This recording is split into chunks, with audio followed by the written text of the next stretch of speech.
Welcome to DAX Machina, with your hosts, Naoma Finn, Steve Wildman Munrotis, and D.A. Roberts. Join us as we explore writing, books, authors, and all things horror. We will delve into the sightings, reports, encounters, and tales of monsters. We will also explore the writings of D.A. Roberts along with others in the horror genre. We will investigate the possibilities that monsters may not be safely locked away in the pages of books. They might just walk among us even now. Grab some popcorn and lock the doors. It's going to be a creepy journey. Welcome to DAX Machina.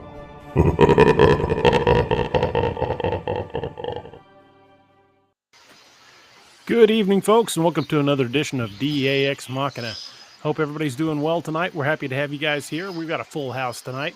Joining me are my usual partners, the suspects, the partners in crime, Steve Wildman Munrotis and Naoma Finn from the Dixie Cryptid and What If It's True podcast. Joining us in the studio tonight is Kat Dahman, an author who makes me look like a slacker with over 60 books out. She is the queen of cannibals. We're happy to have her tonight. And Josh Jones from All Tower Media also joining in. How's everybody doing tonight? Good. Doing great. Doing. Just this side of fabulous. I'm on vacation and sober. What do you want from me? What's Those wrong two with words you? don't go together. On vacation and sober? What are you doing, man? Yeah, You've that's done all right. something wrong. I've got whiskey within arm's reach. Well, there we go. I brought extra coffee tonight because Wednesday I was dying. Well, I brought plenty of coffee, so and if I run out of that, I've got plenty of whiskey. So coffee and hooch. What more do I need? Hoochie coo. Well, There's Sorry. that. It was just a thought. Fair enough. So how is everybody doing this fine evening? Well, I couldn't be better if I was trying to be better. And I have no desire to try to be better. Yes, same here. I am what I am. It is what it is. Kat, for those of us in the audience that may not be familiar with the books, why don't you tell us a little bit about yourself?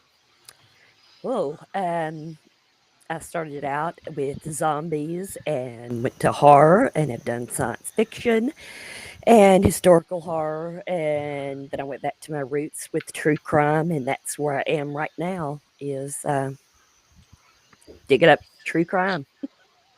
Well, you've certainly done that. You did the book on the Lindbergh case, and I love that book. Even though I got to be a part of it a little bit, but yes, you did. You really pulled the stops out with that one. It kind of blew my mind. Yeah, I'm waiting for people just to blast me on that. They can get mad, but they can get mad all they want, but it doesn't change the fact that those are that's publicly available fact. Exactly, and if they're going to get mad about that, wait until they read the one that's going to come out this spring. I think it'll take that long. Yeah, they will really be pissed off then. So, what have you got coming out this spring? It's a book about prison reform for juveniles under 21 who are sentenced as juveniles and in the state of Arkansas and never get parole ever. So you have 14-year-olds going in, and they're there for the rest of their lives. Wow. So Wow. That should shake a few people up. Yeah, I'm getting real political. There's a Senate bill coming up next year, and I'm a part of that with some other wonderful people, and we're trying to get some of that, out there so that people that win as a 14-year-old have a chance at parole. And it's controversial. I mean, I don't know. How do y'all feel about that? Y'all give me an opinion. Hate on me. I'll be honest. I mean, I've never been convicted of any crimes, but at 14, I don't think I had the judgment to do anything that's going to take the rest of my life. I mean, I'm sorry. At 25, I barely had it figured out. Yeah. And what if you were living in poverty, sexually abused, given alcohol when you were 5? You know what I'm saying? So add that on top. I mean, that's Yeah. kind of like, I'm trying to see if everybody hates me yet. Okay. Okay, what else? What do the rest of y'all think? I hate you. No. It's okay. It's okay. I'll put it in my book. You I- hate me. I don't know enough about it to be able to comment either way, to be honest. Yeah, it's kind of the way I feel about it. I really need to study it before I make an opinion on it. And that's my job. You know, my job is to get all the research that's out there together and describe the law and everything. So that's what the book is doing that. And it's I'm working with inmates. They are all convicted of capital murder, and it's a tough thing to do. I imagine. I can imagine. Yeah, I mean, because I'm just, almost every day I get letters. And so happy days is what I'm doing. Sorry you asked. Oh, it's all No, right. it's cool. And I had completely forgotten about your Lindbergh story. I've been waiting for it, then I forgot. And as I mentioned earlier, I'm on vacation, so part of my vacation plans includes exile to a cabin with my Kindle. So you'll have to get some reading in and see what happens. Well, if you read it and want to send me hate mail, that's fine. I can give you my email address. We're friends on Facebook, Kat. I can hate you anytime I want. But I Okay. won't. I won't. Doug knows. Yeah. I pointed a finger and yeah. Pretty gutsy me going, the guy that y'all executed was innocent, but let me tell you who really did it. And so people aren't real happy with me. Oh, I'm a downer, huh? No, not at all. So that may, like you said, cause some discussions. But see, discussions are good no matter what side you're on. Now, granted, some people take it too far. We've seen that in the last couple of years with multiple topics. Yeah. But I think it's good to have discussions about things, especially if people have differing opinions, because that's the only way you're going to find an answer. If everyone agrees and it's the wrong answer, then there's a problem. Mhm. So you got to get those discussions going of multiple viewpoints, but you also got to keep it in check too. You can't be attacking people over your opinion. Exactly. Well, there's such a thing as civil discourse, and I think we forgot that as a society. It could no longer. I mean, Josh, you and I have talked a lot, and we won't discuss politics, but you and I are on opposite sides. We discussed this before. We are still friends.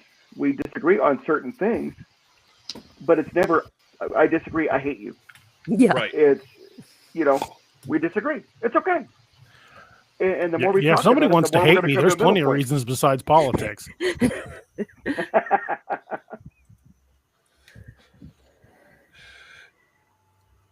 Yeah, so I've run into that too with the politics because, in the previous administration, I made my opinions very clear, and when this new one started, everyone just assumed I was on board, and I have just as many opinions as I did in the last one. Yeah, that is totally okay.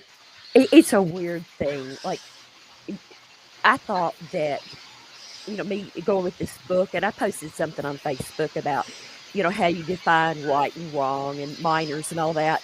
And I thought, okay, all my liberal friends are going to hate me. All my conservative friends are going to hate me. But what happened was they all agreed.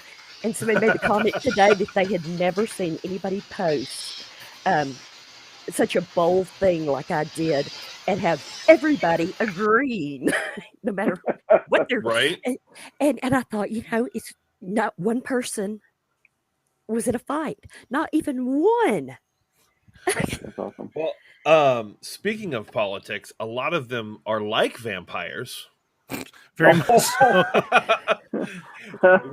Ring it back in.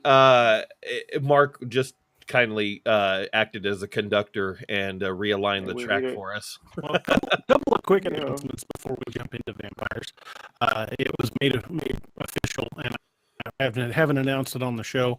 I was just offered the position and accepted for the Region 2 director for the North American Dogman project. Oh wow! Wow. That's kind of cool. There's a lot of cool stuff going to come with that, and some of it I can't talk about just yet. But now, whenever we've got Dogman sightings, not only do I want to hear them from you guys, but email them to me as well, and they will go into the collection, the database collection for the North American Dogman project, so we can start tracking these accounts and see if we can't put them on the board. The other thing I wanted to show is kind of an unveiling, an unboxing video, I guess you could say. I just do it on the show. I got a package today from Scallywag Tactical. Wanted to open it up on here so you guys could get a look at it. These are on sale right now if you go to scallywagtactical.com and check them out. But this is one of their pocket knives. I believe it's called the Privateer, I think. But this is it. Move your hand. That's nice. Okay, now. Oh, wow. I like it. I like knives like that style. I might have to get me one. That looks good. That's cool. And well, here's the test. This is pretty much straight out of the box. So yeah, I just I don't know if you can see that, but I just took a chunk of hair off my arm with just one. Oh, actually, I shaved a little deep, and it's bleeding now. Oh, well, Awesome. See, congratulations. I just tried to cut my wrist on the air. I just thought he was going to slit his wrist for the vampire theme to be. I am legit bleeding. What do you think happens when you get the Damn knife? thing is sharp. Steve, you've been dispatched. Go, quick. It's good thing our sponsor is Dark Angel Medical. Jesus Christ. He goes, Holy I'm crap, on that thing vacation. is sharp. He's fine. He can bleed. Craig Burhard, if you're the owner of Scallywag Tactical, if you're listening, that's an awesome knife, but that is a sharp son of a gun. If only we knew so someone who was shaving the hair off my arm trained. might have been a little much. I don't nick my head that much when I shave. Good God. Oh, Steve, I love the fact that even though you're still in Missouri and on vacation, you're wearing a vacation shirt. I love it. Oh yeah.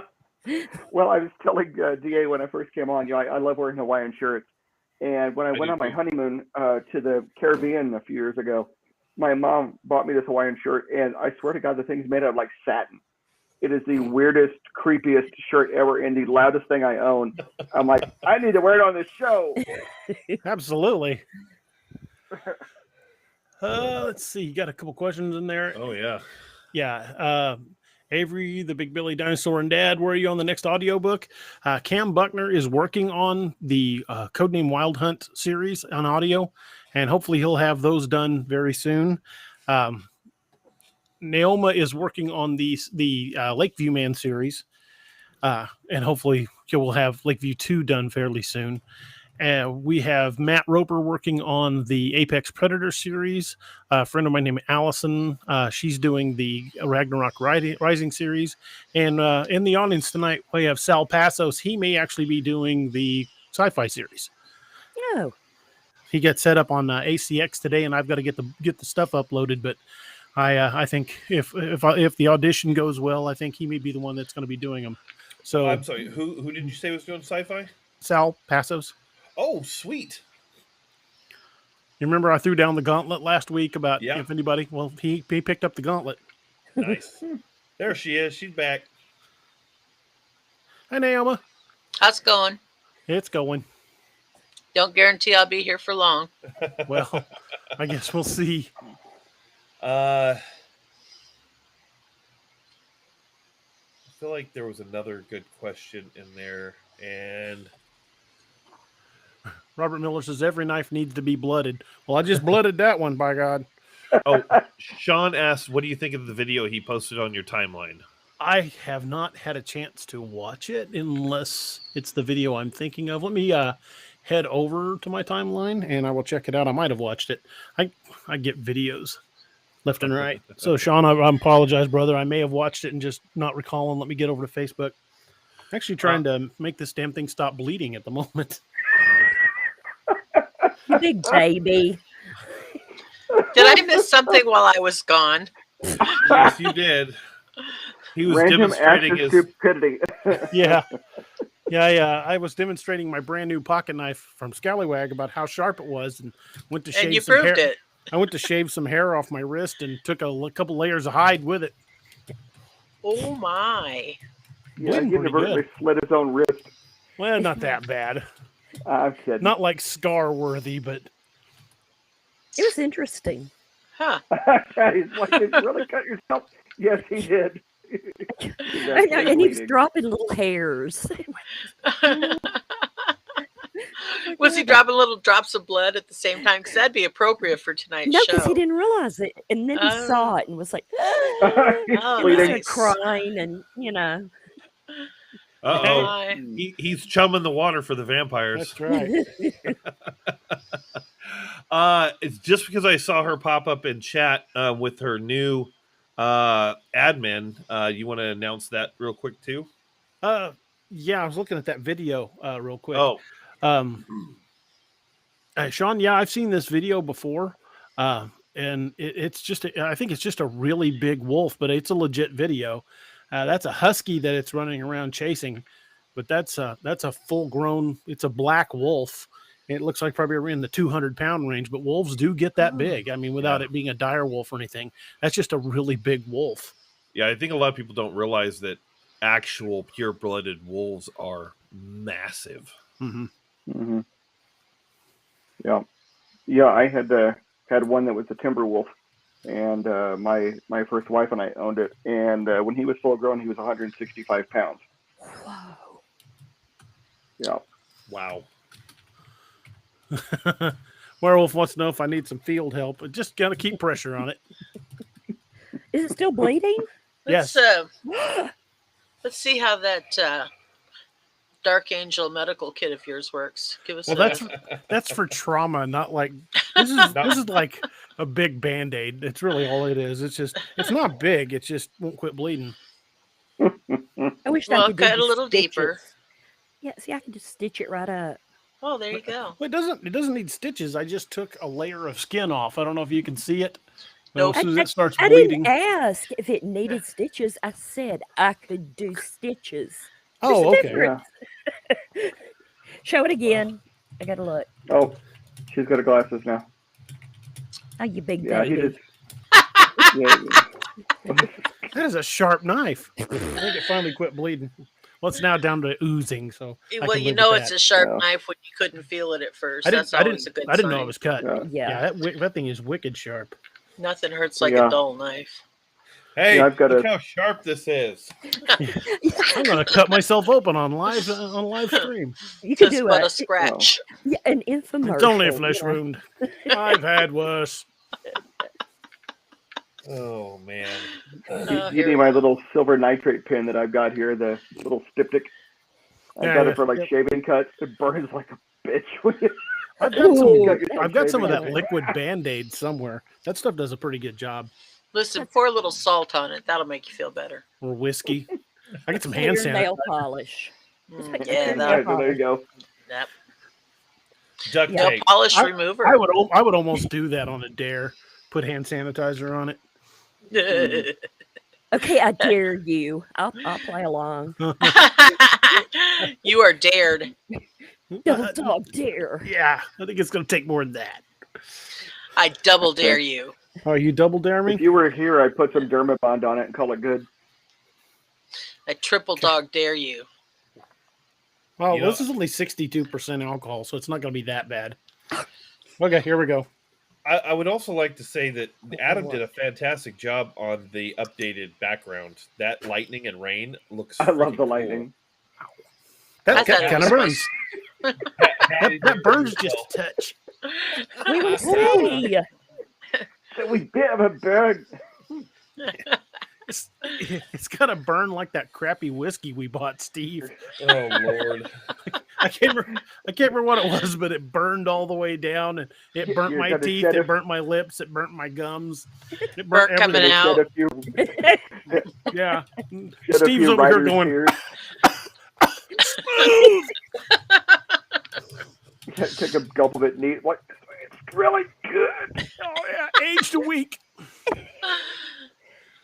Put it in that barrel and age it another 28 days. See how it works. Well, That little barrel of mine, no, it'll mold. well, and then you've got that stupid, that old Overholt that we do the Doc Holliday thing with. It would taste better with the turpentine.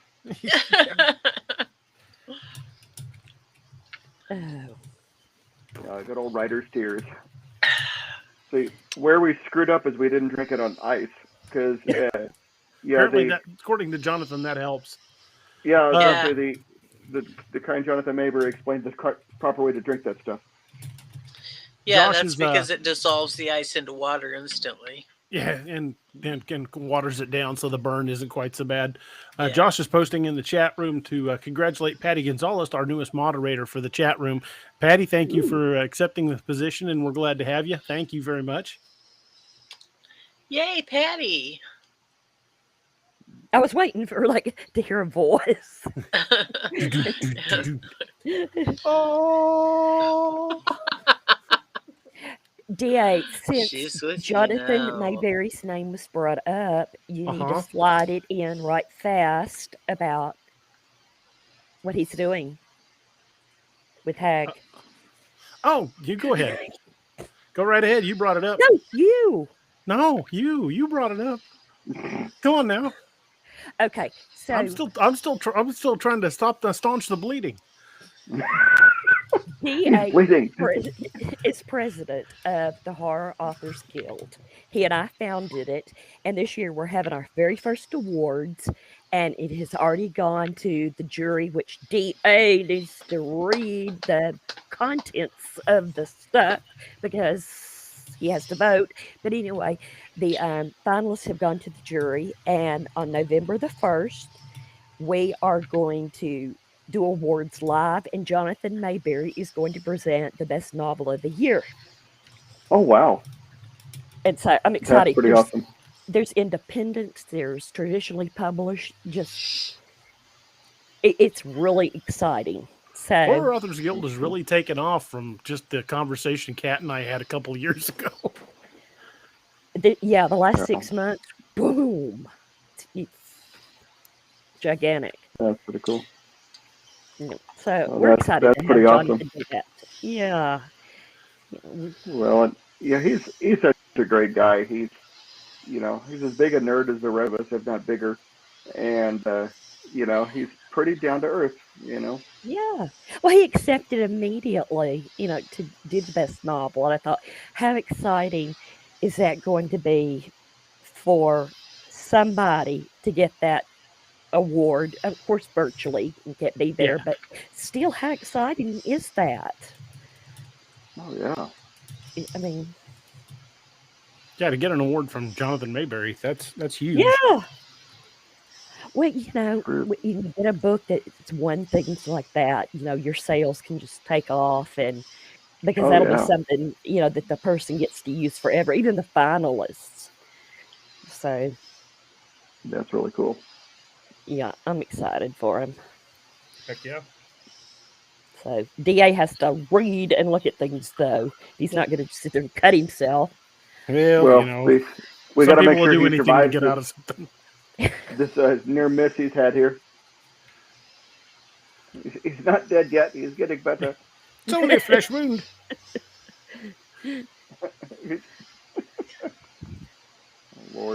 Oh, Lord. I suppose we should actually get to the topic. Yeah. That would be good. Okay. Well, the topic for tonight is vampires. One of the cool things that I found about researching the vampire mythology is that it goes far beyond what we've been shown in Hollywood and in modern literature.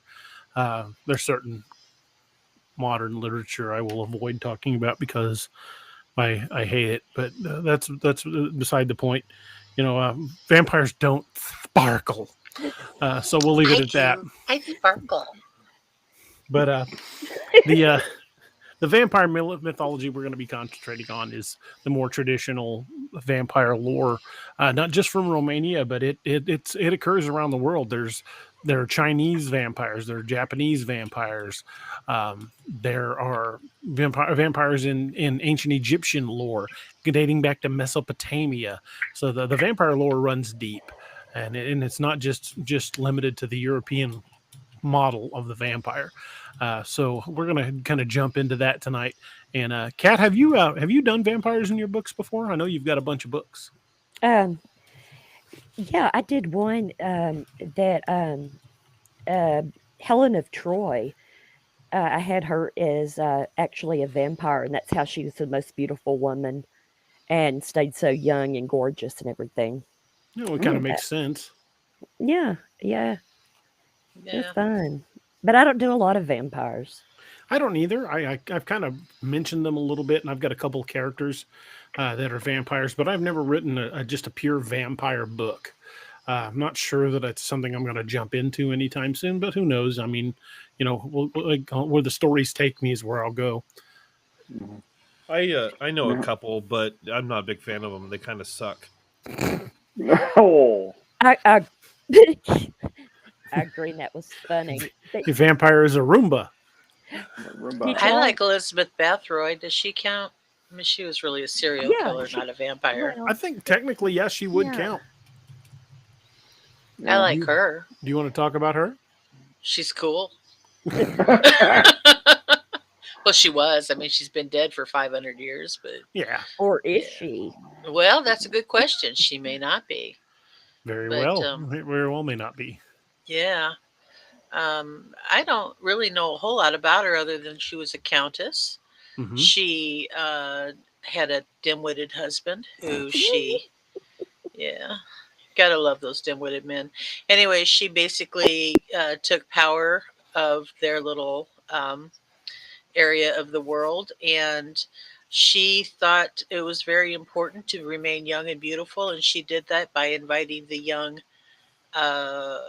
peasant girls to come work in her castle for a couple of days, and she drained them of their blood and bathed in it.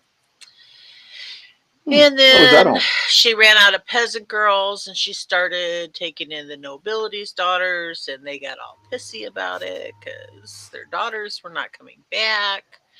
And so they stoned her into a room, sealed her up, left her there. That's Elizabeth Bathory. Bathory. Yeah. Yes. Well, I was just reading something on her on historycollection.com.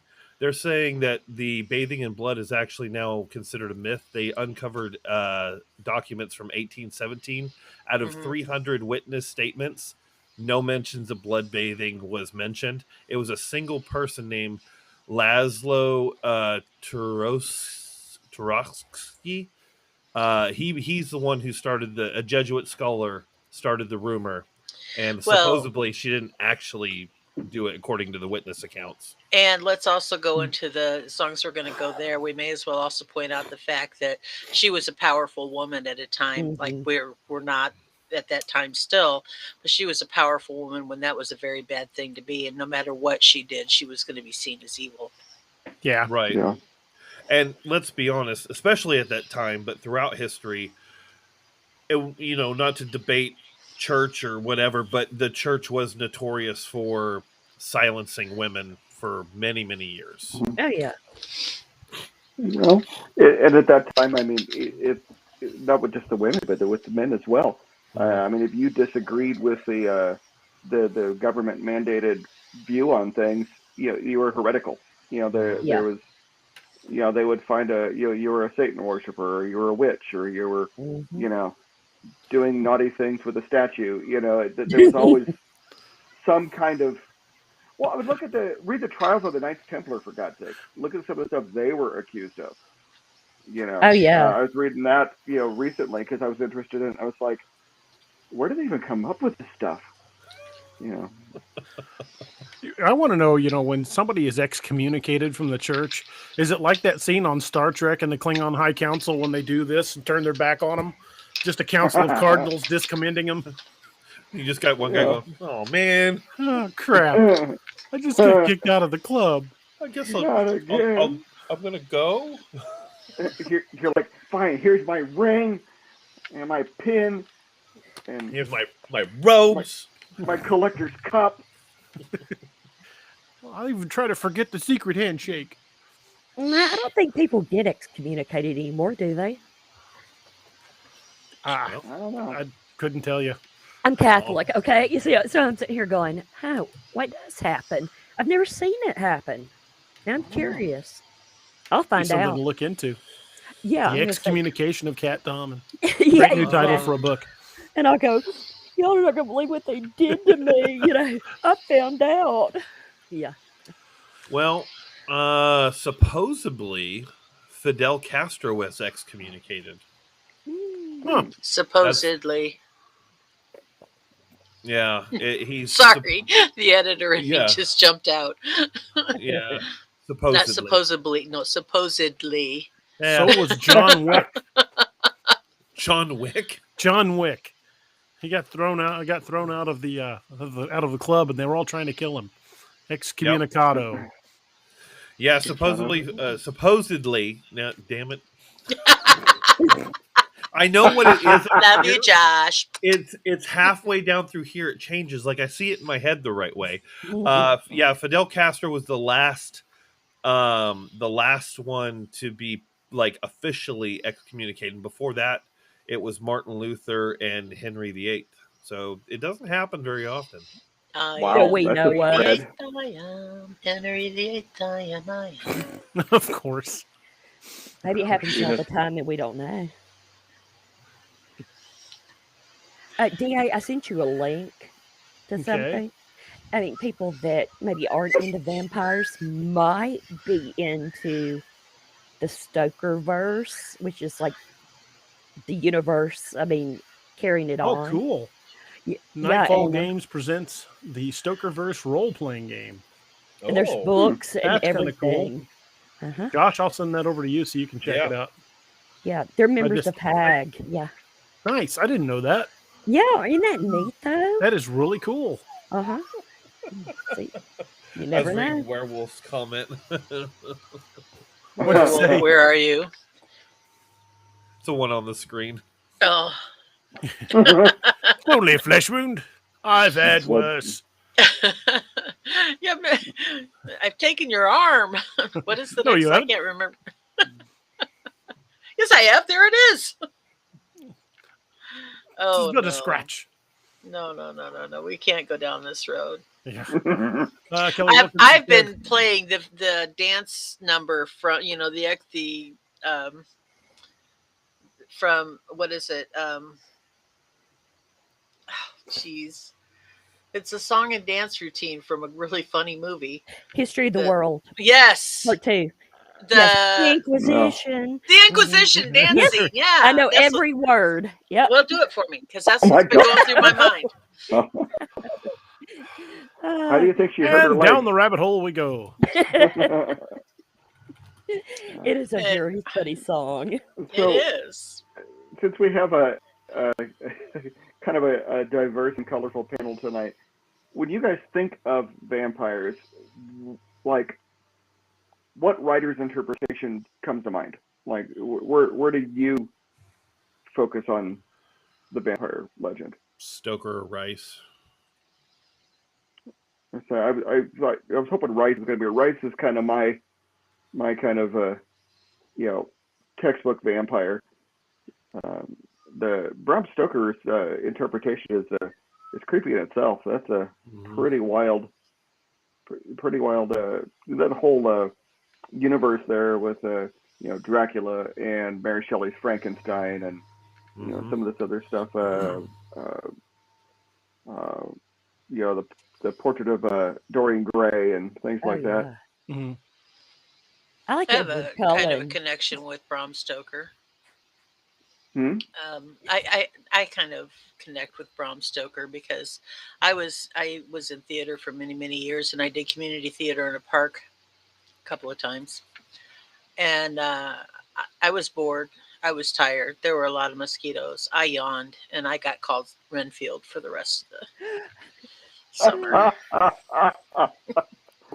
That's funny. And then, of course, my favorite Alice Cooper song is Ballad of Dwight Fry, which is the name of the guy who played Renfield in the original movie. I love Renfield. We used to run around the house laughing like him, and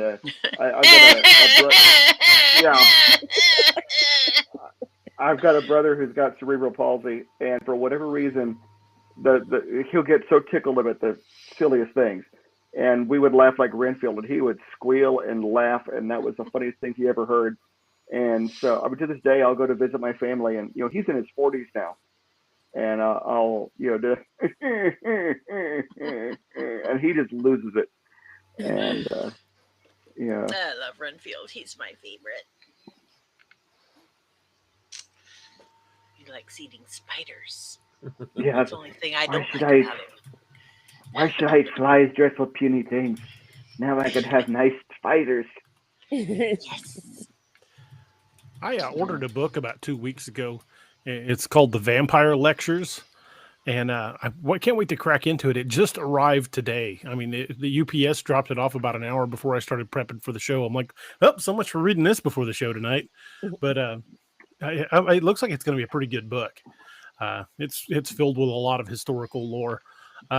But in Egyptian lore, the vampires trace their origins back to Sekhmet, who supposedly turned the first Egyptian vampires, and they were, I mean, just absolute brutal. They speak about them as being part of the undead, the underworld, and they were the ruling class, which kind of gives you rise to wonder why the pharaohs claimed to be gods and that we're going to live forever. But at the same time, I took that legend and kind of played with it a little bit to create the vampires that I use in my series. The first time they show up is in the fourth book of the Apex Predator series, Apex Predator: Horned Moon, and my vampires are definitely different. They're not sparkling. They're not happy-go-lucky, and they're not teeny bopper dates. They're pretty monstrous, which is, I think, the way they should be. Yeah, your vampires are decidedly not sexy. Well, I don't know. A lot of people like Logue. I've seen some stuff from Lakeview Man 3, and I would beg to differ. I read a few chapters, and I'm like, is this becoming a skin book? No. It's right. I knew I should have spent the weekend. It's right reading. on the edge. Yeah, it's a good line. It's about as far as I will push towards that. I thought it was the perfect amount. That's one of the things I was questioning my alpha readers about. It was like, did I go too far? I don't think so. I think you could have went a little further. Well, that one event is going to fundamentally change multiple characters in my universe. Oh yeah. Interesting. So, do you have Mercy Brown on your list? No, I don't think I do. She was actually from Exeter, Rhode Island in the 1800s. Supposedly was a vampire. Mm-hmm. Shall I correct you again? Nope. Uh-oh. You're just gonna have to let it go. There are some things I just can't let go. By the way, DA, I feel your pain. I got this on Thursday. I've been ordering a lot of books here lately. Most of them on cryptids and creatures of the night, so to speak. I got a really good one that was actually originally produced back in the 1930s on the oral history of the Ozarks Howler, and the family of the guy who wrote it pulled it from publication and said that they thought it was they thought it went against the views of the church and stuff, and they were pretty upset about him writing it in the first place. So when he died, his kids pulled it. Well, the last of his kids passed away just a few years ago, and the grandchildren were like, "No, screw it. If it'll make money, sell it." So they put it back out. So your family honor only goes so far. Right. Screw your morals, Mom. I don't care. They went a little farther from the church than Grandma and Grandpa ever did. Now it's back in print, and it's worth read. It's simply called Tales of the Ozarks Howler, and I found it on Amazon, and it's been a really good read so far. I'm enjoying it. Okay. Your moral high ground does not pay my rent, Mom. That's right. Exactly. This is part of Grandpa's legacy, and it can make money.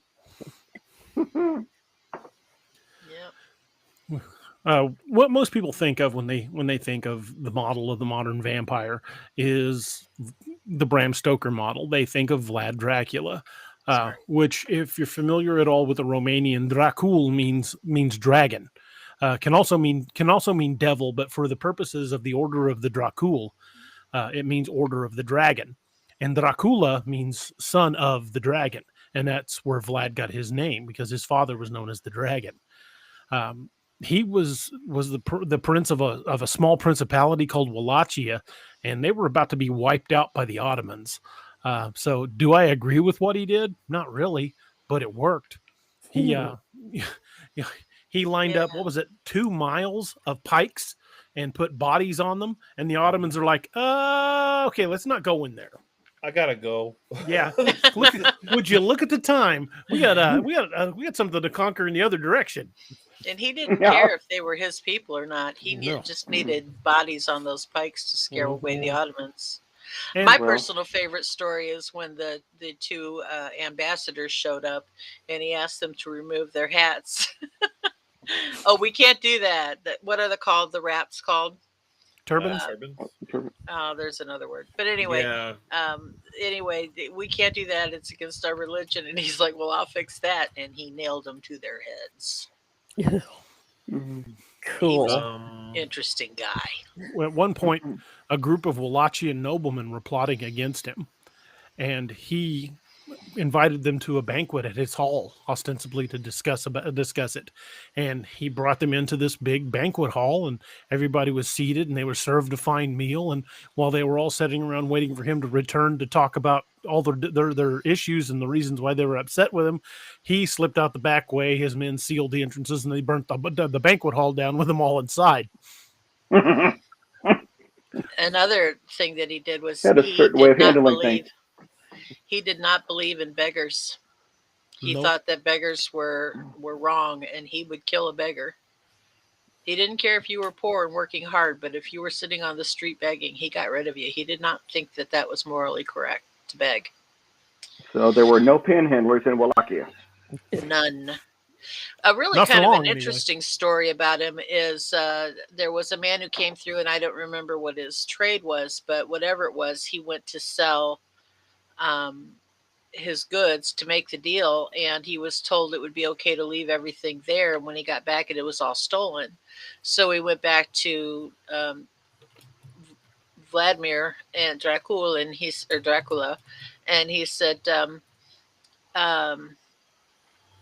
he says, well, it will all be paid back to you. And he paid plus 1 coin. And when the guy came back, he said, the guy came back to him again and said, you have, hold it straight, maybe, I don't know. Anyway, you've actually overpaid me. And he says, well, it's a good thing you came back, because I did that on purpose. And if you hadn't come back and given me that coin, you'd have died with the thieves that stole your stuff. He was had extraordinarily high morals. He did not believe in fact, he had a mistress who told him she was pregnant, and she wasn't.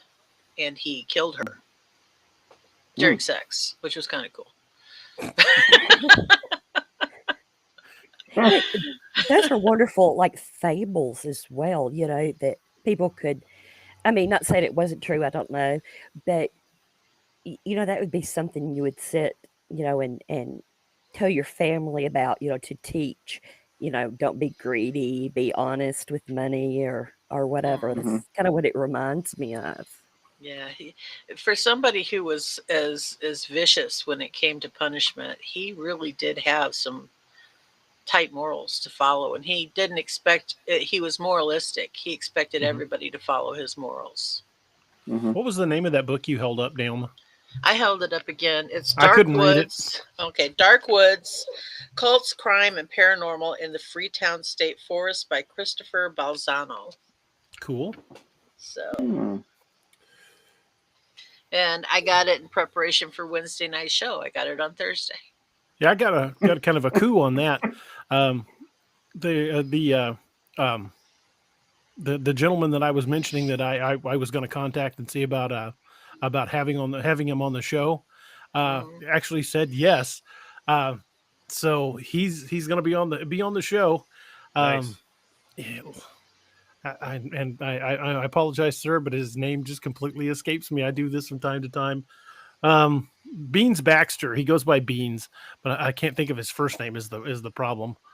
To be fair, you have a lot of names of real and fake people rolling around in your head. I'm horrible with names until I talk to somebody. Talk to somebody for a while, but he's actually been on the ground in Port Chatham. He's part of a documentary that was filmed in Port Chatham. So he's going to be showing us some pictures from on the ground there. And he's a cryptozoologist. Specifically, he does a lot of Bigfoot research inside the Alaskan Triangle. So he's going to be a heck of a guy to have on the show. I'm sure he's got some great stories. Wow. Talking about you bring up Vlad, but even going further back, my favorite part of vampire lore is actually how Cain and Lilith were molded into the vampire lore. Actually, when I was in high school, I was going to write a book based on that mythology, that Cain being the first vampire, having the mark of Cain and cursed to walk the earth as an immortal. It's such a fascinating way to look at that particular story. I just wrote a book, The Curse of Cain, and it is based on that, what you're talking about right there. Yeah. Because depending on how you read that passage in the Bible, you could really make that extrapolation, especially if he does meet up with Lilith, which I don't remember if Lilith is actually mentioned in the standard Bible or not. Lilith was mentioned in the Hebrew texts, yes, but she's actually older. The first discussions of her were in Babylon, where she was called Lilitu. And the two of them hooking up is what solidified him as a vampire, because she was able to cast awakening spells on him and give him some of her power. And there's a whole thing about it. Very interesting stuff. Yeah. Yeah, Lilith is in many regards considered the first vampire. Yeah. Now in the Hebrew Bible, she is Adam's first wife, right? Yes. Yes. And then Eve being second. And it wouldn't be the first time a man's ex was described as a bloodsucker. But it's interesting if you look at it though. The even if you don't include the vampire stuff, Lilith came off a lot more strong and independent, whereas Eve was a lot more subservient and was literally made, where Lilith was made like Adam as a separate being. Eve was made as a part of Adam to be subservient to him. There's a whole thing not to be subservient. She got that as a result. She was made from his side to be at his side. Right. Not to be subservient. Well, they depict her that way a lot of the times. Well, a lot of people do, but they don't understand. But that happened as a result of their sin, not how she was created. Are y'all reading the messages? There's Kelly Wilkinson.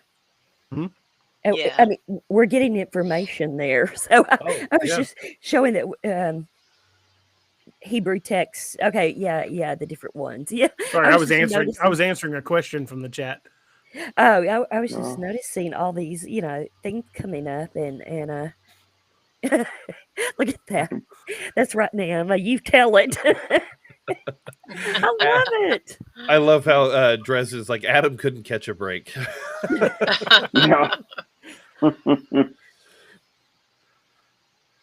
So anyway, I really don't want to have a Bible discussion. No, not at all. No, this is not intended to invoke any particular religion. This is just a point that the lore of the vampire lore transcends religion. It transcends culture. I mean, we've got lore that goes back to Mesopotamia, ancient Babylon, the Hebrew texts, ancient Greece, ancient India, throughout Jewish and Talmudic tradition. It's all throughout medieval history in Europe. It's from Albania, Greece, Hungary, Iceland, Romania, Ireland and Scotland, Slavic countries, Egypt, the Inuits. the Inuits, Africa, and throughout Asian countries. South America. Yep. There are no vampires in Africa. Remember, we discussed this last time because they bless the rains down in Africa. Oh, that's right. I forgot. Yeah. God bless. Yeah. I don't think we're in Kansas anymore. Right. Bobfoot's a little worried about you, Cat. He says, "Is Cat outside with her back facing the woods? Crazy if you are." Oh my God, I am. And you've been getting those slaps on your house, and you still get your back facing the woods. Yes, You still get those? Yeah, every once in a while something weird will happen, and then I think it was 2 weeks ago today. These can I say an obscenity? Yeah, I can say an obscenity. Yeah. These assholes that live on the farm and all the land behind us, back there, y'all can't see. They decided to bush hog their fence line, and my raccoons went away. My 3 trained raccoons vanished, but so did the noises. But it wasn't the raccoons, because the raccoons were up on the porch getting fed. Y'all don't tell on me. So it wasn't the raccoons, but it was something that scared them. Is it raining where you're at, Cat? No, that's not me. Huh, I can hear raining.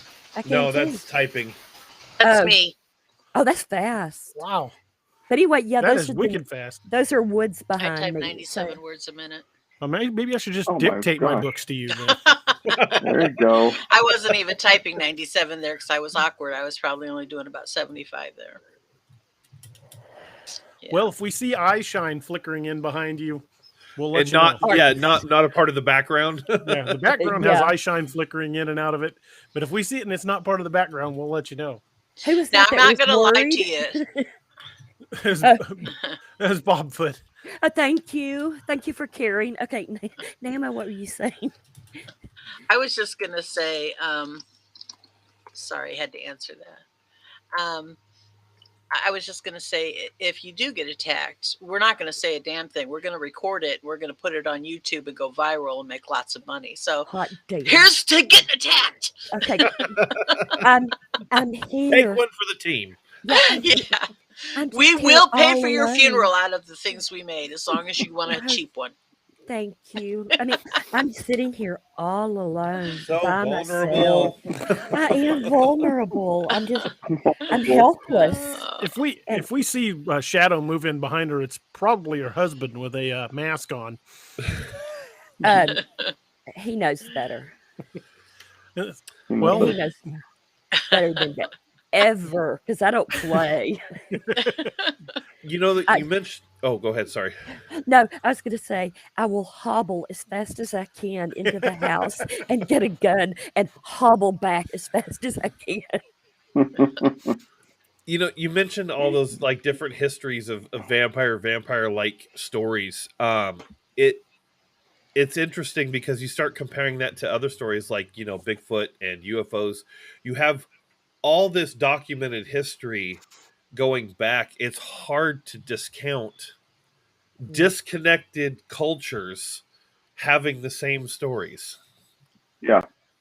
And people are so quick to say, oh, well, there's no such thing as Bigfoot, or there's no such thing as UFOs or vampires, but you have cultures that were incapable of communication at that time, and yet they have documented stories that are vastly similar.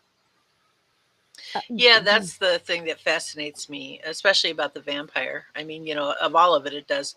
But in every culture, they're so vastly different, but they all have one thing in common. They like blood. They love their blood. Yeah, and you're talking about how people don't believe.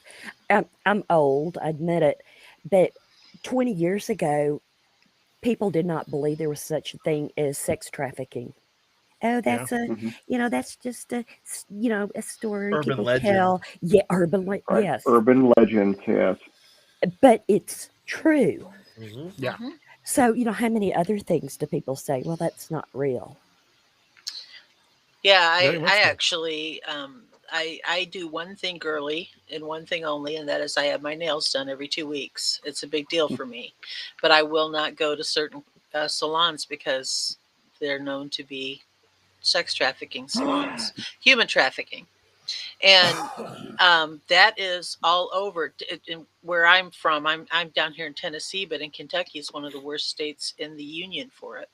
You're kidding. Mm. Yeah, Why is so that? I think I don't know. I really couldn't answer that question for you, but it is a subject that has kind of interested me over the last since I moved down here the first time in 2009 or 10. I don't remember anymore. It's been so long. But it's when I became aware of it because I went to get my nails done and I was kind of pulled aside and don't go here and don't go there, and I thought, why? Well, then when I researched into it, I found out there's an awful lot of sex trafficking going on, or human trafficking going on, Right. not just sex trafficking. Yeah. And Kentucky is a hot spot for it. Ohio's So real bad too. It has a lot to do with I-75 and being connected to the Great Lakes. And Toledo I-44 has a big issue along that corridor as well. Okay. Toledo is an exit point because of where it's situated, and it's real easy to shuttle people up and down 75. I mean, you can yeah, go all the way from Canada to Florida in just a matter of hours. No. Mark Napier just made an interesting comment on our theme for the night about the vampires that suck vital energy. Yeah, we've got Psychic? remember Is that- Psychic vampires. vampires. Yep. Well, and even the stories of like the incubus and the succubus. They suck the vital energy, the libido, from right. victims. And of course we've got the ex-wives. That's funny. Lord.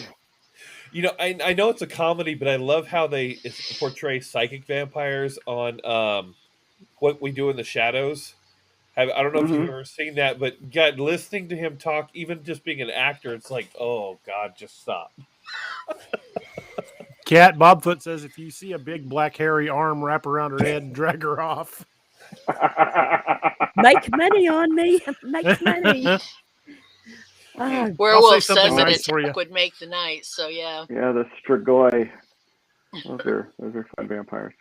Well, you know how they always have the things on Facebook. The first object to your right is, your weapon or whatever. And I keep hoping the raccoons come back. That animal crackers. Animal crackers, they love them. Oh, funny. We I'm get people in good. the I urgent can care just- every once in a while that get bit by raccoons. Don't want trying to people feed 'em. see that I drew something. But Yeah, you have to be real careful feeding them and find out how they prefer to get their food, whether in their little hands or with their little mouths or on the ground. now I'm ready. They're cute. I got an empty plastic bottle. I'm good to go. That's a So the good object of my right was a canteen cup. My husband's out in the living room. I'm pretty sure they'll have to get through him first. Probably. Yeah. Unless they come through the bedroom window. You mentioned the Strigoi. Did you guys ever see the TV show The Strain? No, I don't think I ever did watch I've that. watched I it. actually The book enjoyed it. series is amazing. They are creepy as hell.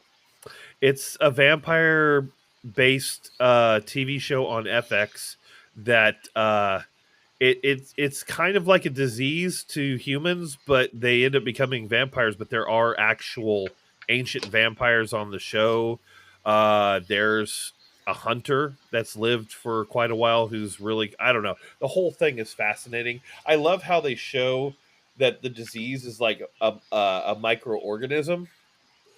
It's like a bunch of worms, basically, is what it is. Yeah, it's actually really, really good. The hunter that you're talking about, is basically he's a lot like Blade. Yeah, he's on a half. Marvel. He's a halfling. When his mother was pregnant with him, she was bitten by a strigoi, and so they call that a dampier. Dampier, right? Exactly. Yep. Their take on the dampier is pretty amazing. Yeah, I need to check that out. Is great. It's a very good show. Yeah, I'm looking. Where can I find this stream? It's on FX.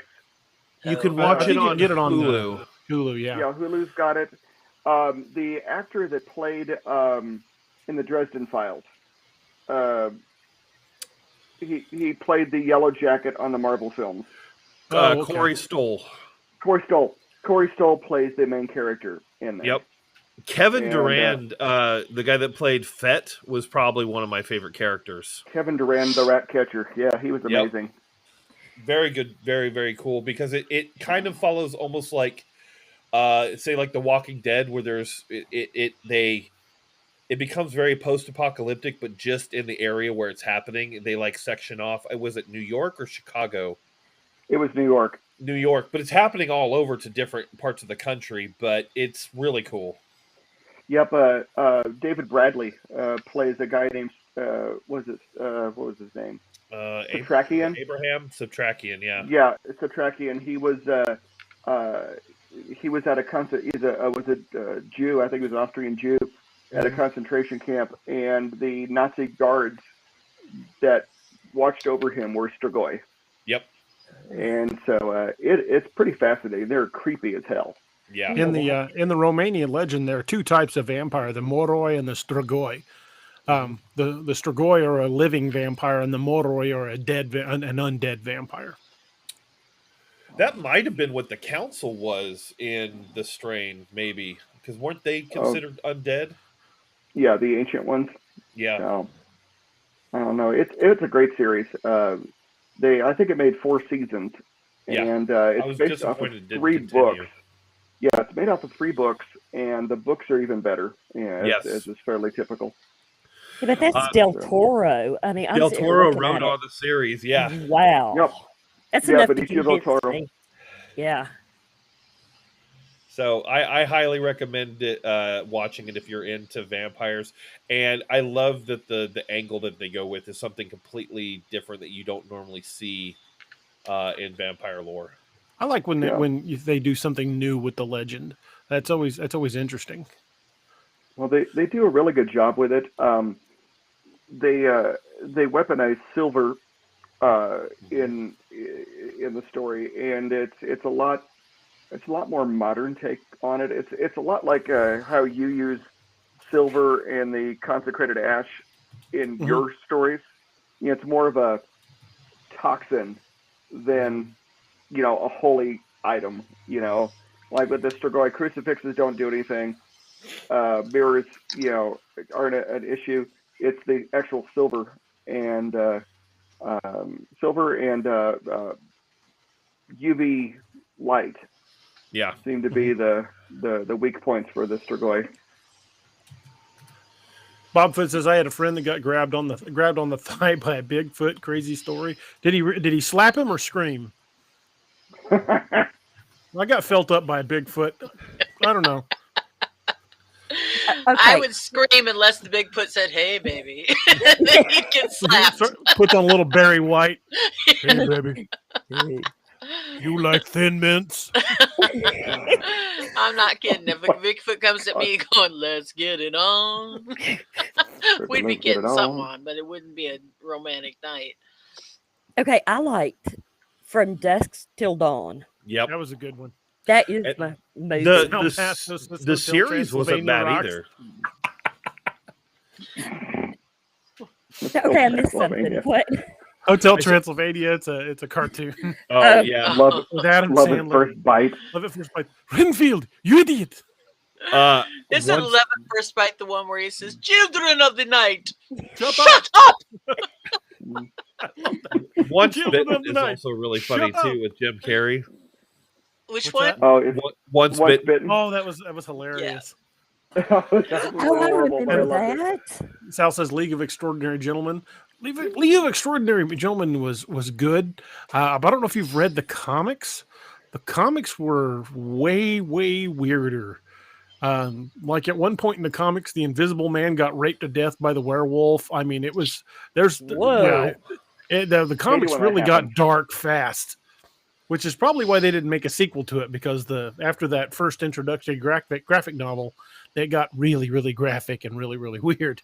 Oh, It's look. a graphic novel. Yes, put the graphic in graphic novel. Look, Richie From Evans hell wants to know did if that. Richie Look. Evans wants to know if my wife won. We didn't wind up going. She wasn't feeling good, so we didn't go. there's a Bigfoot that lives in a pipe in the drainage ditch. I'm reading comments. Awesome. That would be cool.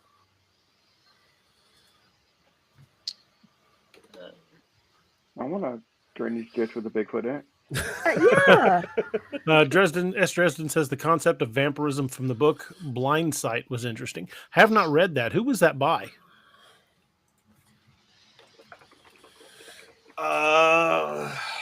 I feel like I've heard of it, but I haven't read it. I can. It sounds familiar. Richie Evans says the Underworld series. Those were good movies. Yep. Mhm. Once Bitten. Ooh, Lost Boys. Somebody's brought up Lost Boys. Yes. That is probably my favorite. I Looks love like Lost Boys. Lost Boys was great. Peter Also had an Watts. awesome soundtrack. Near Dark. Yes, it Do y'all did. remember Near Dark? I don't think I Near saw Dark was good. Oh, come on.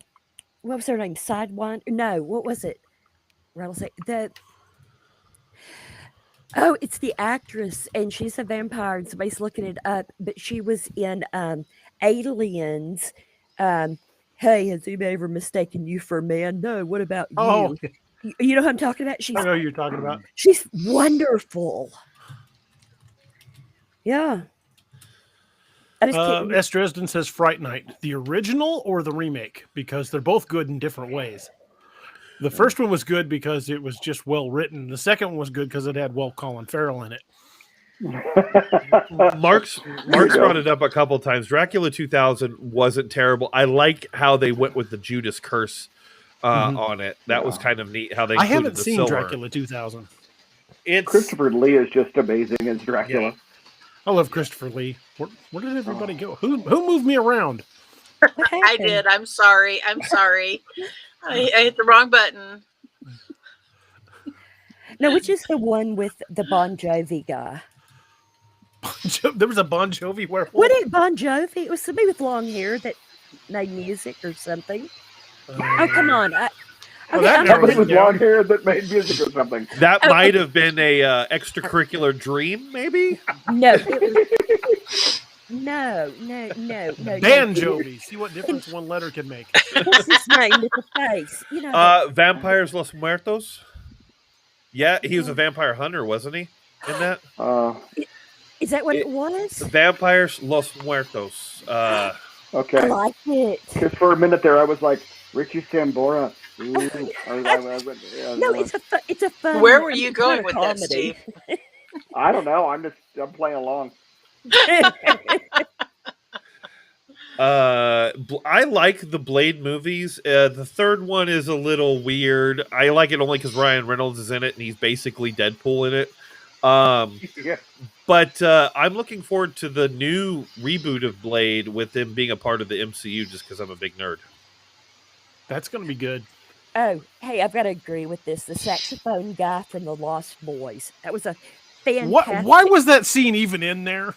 Because the filming was phenomenal. We're making a vampire movie. You know what this movie needs? A bare-chested guy in tights playing a sax. That's exactly what this movie needs. DA, every movie needs a bare-chested guy Thank- playing the Playing the sax. It's like the volleyball game in Top Gun. It's just a little questionable why that was No. even in there. No, No, fits there's better no than question to that at all. No. We know why it was in there. and it was phenomenal. It was beautiful. You just don't filming. have the right kind of hormones to Okay, understand it. okay. Yeah. I'm- Marshall says, "What's tonight's subject?"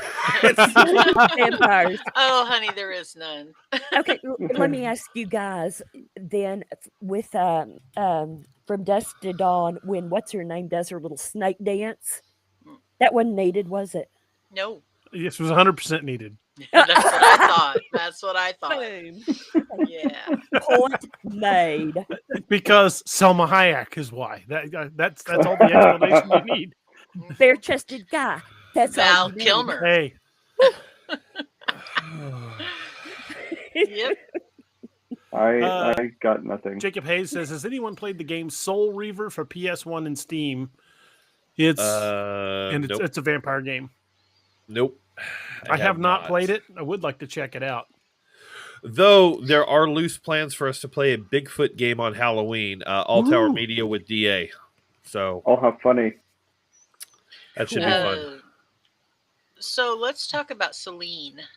Okay. From who did we the lose? We lost goddess Steve. of the moonlight.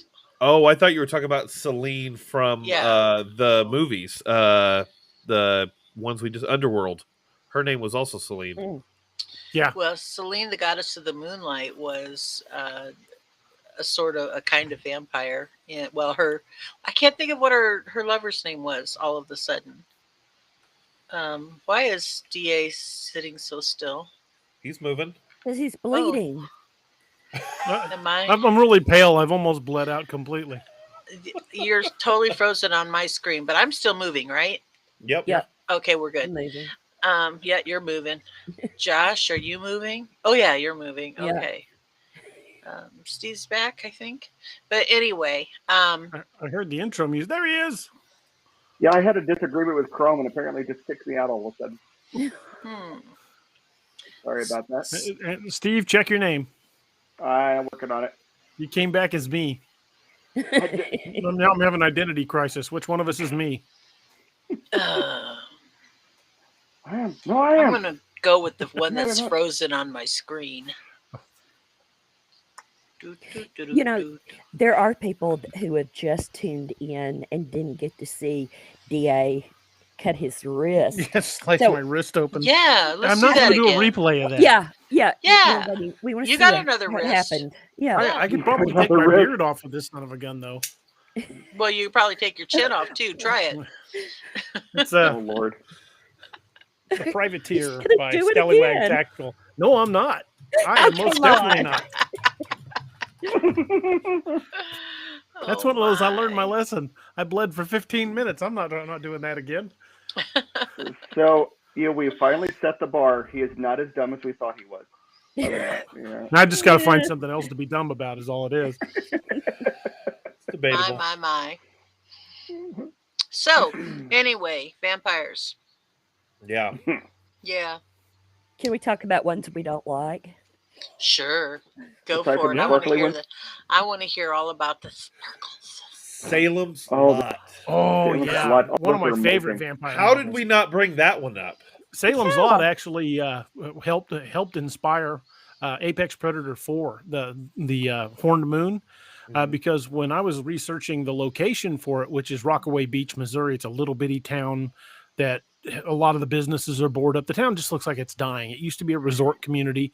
There's still a couple of resorts there, but there's really nothing there. And it used to be a really cool little place to go till the Hells Angels tore most of it up and it never really recovered. But it's just kind of dying little town along the shores of Lake Taneycomo. And I went down there to film and to do a little promo video for the book I was working on. And as we're driving through town, we kind of stopped at one of the resorts and looked around, looked up the bluff, because the town kind of sits on the side of a bluff. And Annette goes, "Holy crap, this place feels like Salem's Lot." And I was like, Boom. Oh. and that's where the characters of Logue and some of the others came from in that book. Specifically Logue, though. Logue definitely does remind me of the I forgot what the name of the vampires were in that Stephen King story. There was Barlow and Straker. There was the ancient vampire, and then there was the stooge that worked for him. Yeah, the Renfield. Yeah, those are great. Kind of a hot take. I don't like Logue. You don't like Logue? Okay, let me put it this way. You did a good job of writing him. I don't like him as a person, if that makes sense. Oh, he's an asshole. He's a straight up asshole. And he doesn't even try to hide it. I know, but I meaning I like him as a character, but I don't like it. Does that make sense? Yeah. Yeah, you can like a character and still think they're an asshole. Yeah. Yeah, you'd love to hate him. I like how you wrote him. He's a pretty popular character. I'm not quite just, after this book. But... I want to see the resolution of this with the person that needs to resolve this issue. I can't give away any spoilers, but I want to see that happen. That face-off is going to be great. It's going to be interesting. You don't learn DA. What do you mean I don't learn? Calling you out. I do too. I've learned a few things over the years. Like fire bad. Fire bad. Fire bad. Knife sharp. Knife sharp. Knife sharp. Whiskey burn. Whiskey burn. He's still working on that one. He'll try new ones all the time. Yeah. Like, I give it the Jack Elam test. If whiskey makes me look like this, then I know it's really, really bad. Yeah. So he doesn't go by price point. He kind of looks for the ones that don't cause Bell's palsy when he drinks them. Yeah, that was pretty good. So Renfield brought up vampires we hate. Mm-hmm. Oh, I think that was actually not me. I think that was Kat. Fielder's Cat. I was being Was naughty. it Cat? Oh, it was Cat. Vampires I wanted to use your new title name more than anything. Yeah. So. You had to find a reason to say it, didn't you? Yeah. See if anyone else noticed. I enjoy them. I never read the books, but I actually kind of enjoyed the movies. Yeah. I know what we're all talking about. We're all talking about Twilight. That's what everyone hates it. See, I'm one of those people. I get in the arguments with Roper about this all the time because he hates the new DC movies that he thinks they're trash. I enjoy them because I'm able to enjoy something for the dumpster fire that it is. Yeah. I go into it going, okay, I'm here to be entertained, not to fill your plot holes. To be fair, some of the Marvel movies, a couple of them, have really channeled Jack Kirby. Mm-hmm. And I have to be even I don't care about anything else. The fact that they really reflected his input into those characters is what I like best. Even more so, the What If series on Disney Plus. It's animated, but they went full Jack Kirby with a lot of it. Josh, you talking about going full Jack Kirby? Did you watch the preview to Morbius? Yes, I did. Yeah, I'm excited. Yeah, when they started, I was like, Oh, it's gonna happen! It's gonna happen! And I had a nerd moment when they did the. But I'm telling you, if they're doing all of those like street level runs of Marvel, like Shang-Chi, Master of Kung Fu, they have got to introduce the Ghostmaker. If they don't introduce Ghostmaker, I'm going to be so pissed. You know, speaking of Morbius, go ahead. Oh, I was going to say Shang-Chi. My wife and I saw that last weekend. And Rachel's very much into Asian culture and deities and Shintoism and stuff like this. They did a super job with that. When it was really I don't know if you guys see yet, but for those who have, when they first arrive in Talo, and you get to see the mythical thing. My wife was squealing, and like I'm watching her through these recliners in the theater, and her feet are going like this when the Kitsune, the nine-tailed fox, shows up in there. She's like, ah! And it was great. It was really, really cool. Speaking of Morbius, though, and vampires, you know, the original Blade 2 sequel was supposed to be Morbius. That would have been a much better sequel. But it changed directors, and he wanted to use a completely different direction. Although the Blood Pack was pretty damn cool. The Blood Pack was pretty damn cool. From Blade 2? Yeah. A vampire special forces team? That was a brilliant concept. Guillermo del Toro did Blade 2 because the director of Blade 1 wasn't able to continue, or they changed. I forget what the reason was, but the original, there was a deleted scene. You can find it on YouTube where Blade looks off into the distance and Morbius is standing on top of a building. That would have been interesting. It was supposed to be like the first post-credit scene. Yeah. That would have been cool. I would like to have seen that happen. For all the roles that Jared Leto gets, I feel like Morbius is actually going to be a good one for him. It fits him pretty well. Yeah, for the most part, I can't stand that actor, so I'm kind of hoping he reins it in and actually gives a real performance. Based on the previews, it looks pretty good so far.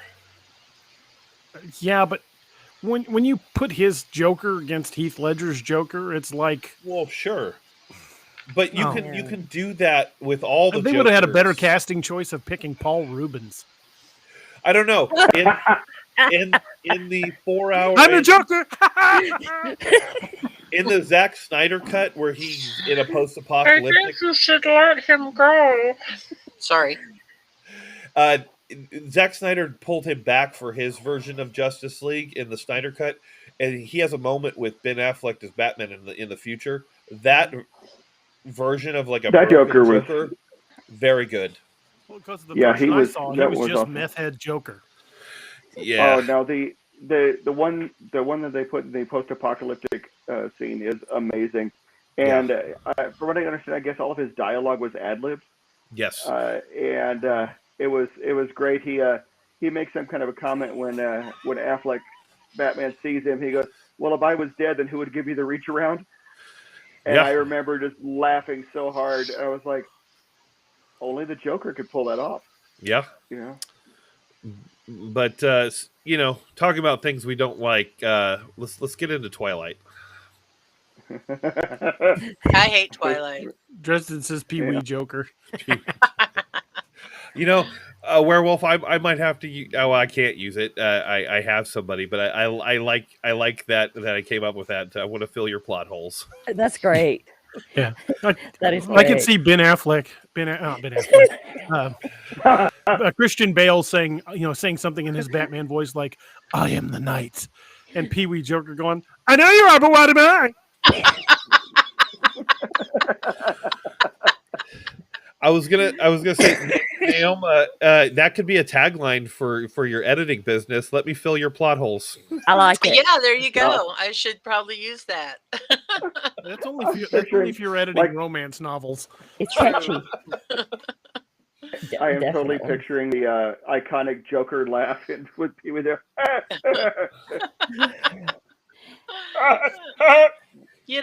My favorite moment in Paul Rubens' history was when he walked out onto the stage at the MTV Awards after that whole big debacle. And everybody did one of these things. And then he gets to the microphone and he says, "Heard any good jokes lately?" He earned my respect forever.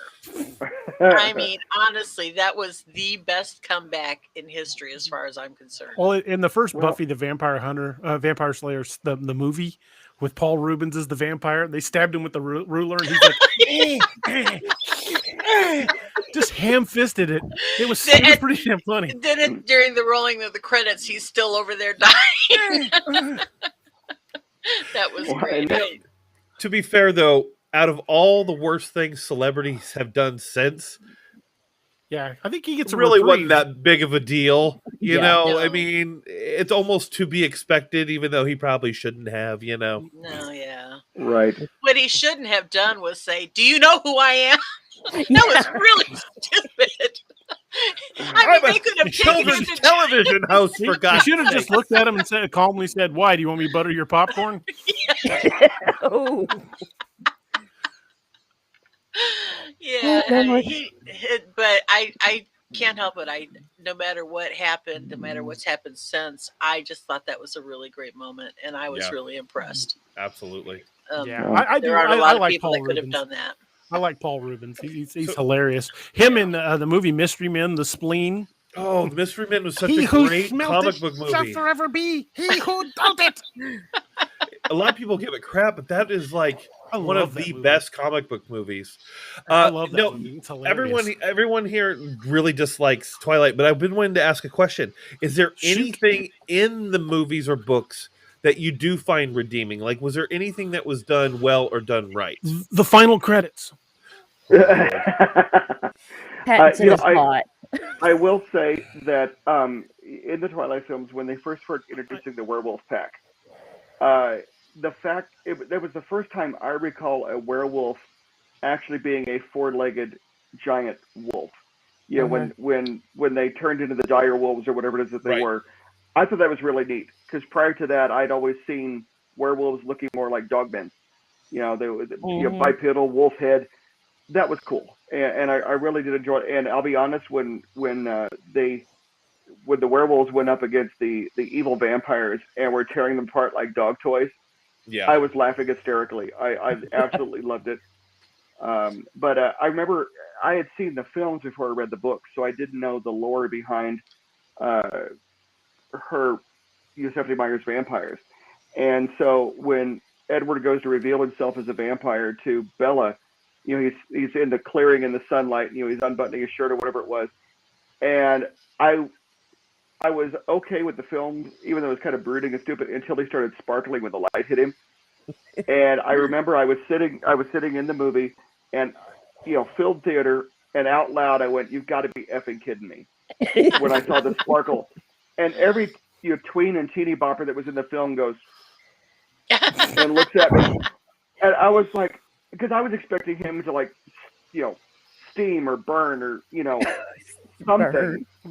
You know, something fun. Yeah, I mean, he was burning with desire, right? Are they saying that Twilight vampires are just exotic dancers by day? Well, I was just kind of shocked because, you know, in my mind, the stereotypical vampire was Anne Rice's version. Right. And so I was expecting the sunlight to hurt him. And not say my real name is Cinnamon. Okay. I've got to cut it. I'm going to have to go in a few minutes. Okay. I'm sorry. But the first person who can guess my favorite color, I will send my vampire book to. How about that? Ooh. Oh, there we go. US only, please. And I'm sending the color to DA so that I don't cheat. Not that I would cheat. Okay. He can get it.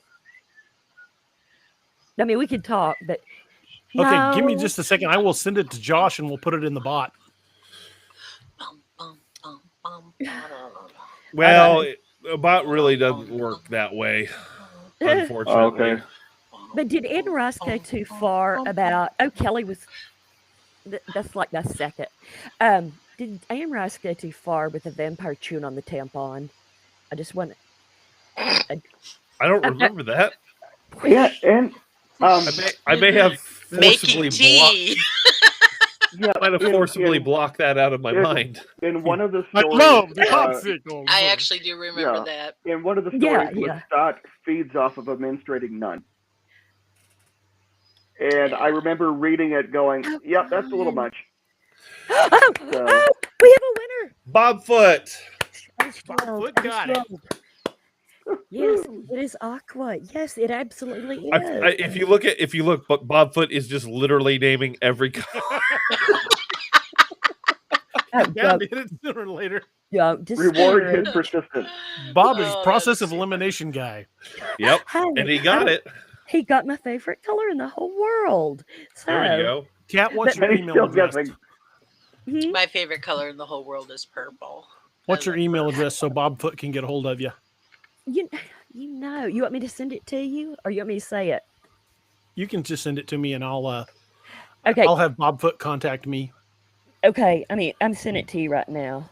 Okay. It's just so difficult. My address is really stupid. Are you going to do a giveaway tonight, DA? I can actually get the bot set up. I didn't know if you were going to do one as well. We probably will. So go ahead and get it ready. Okay. Just when you get a chance, text me the word. Okay. I'll have to think of one. I haven't done it yet. I'm still a little lightheaded from the blood loss. I can offer you an alternative to the word. There's also the ability to just have active users in chat. They just need to be talking at the time of the giveaway. Okay, well then let's just do everybody that's active. Let's do that. Everyone that's active user in chat will have a chance at the drawing. As long as they're active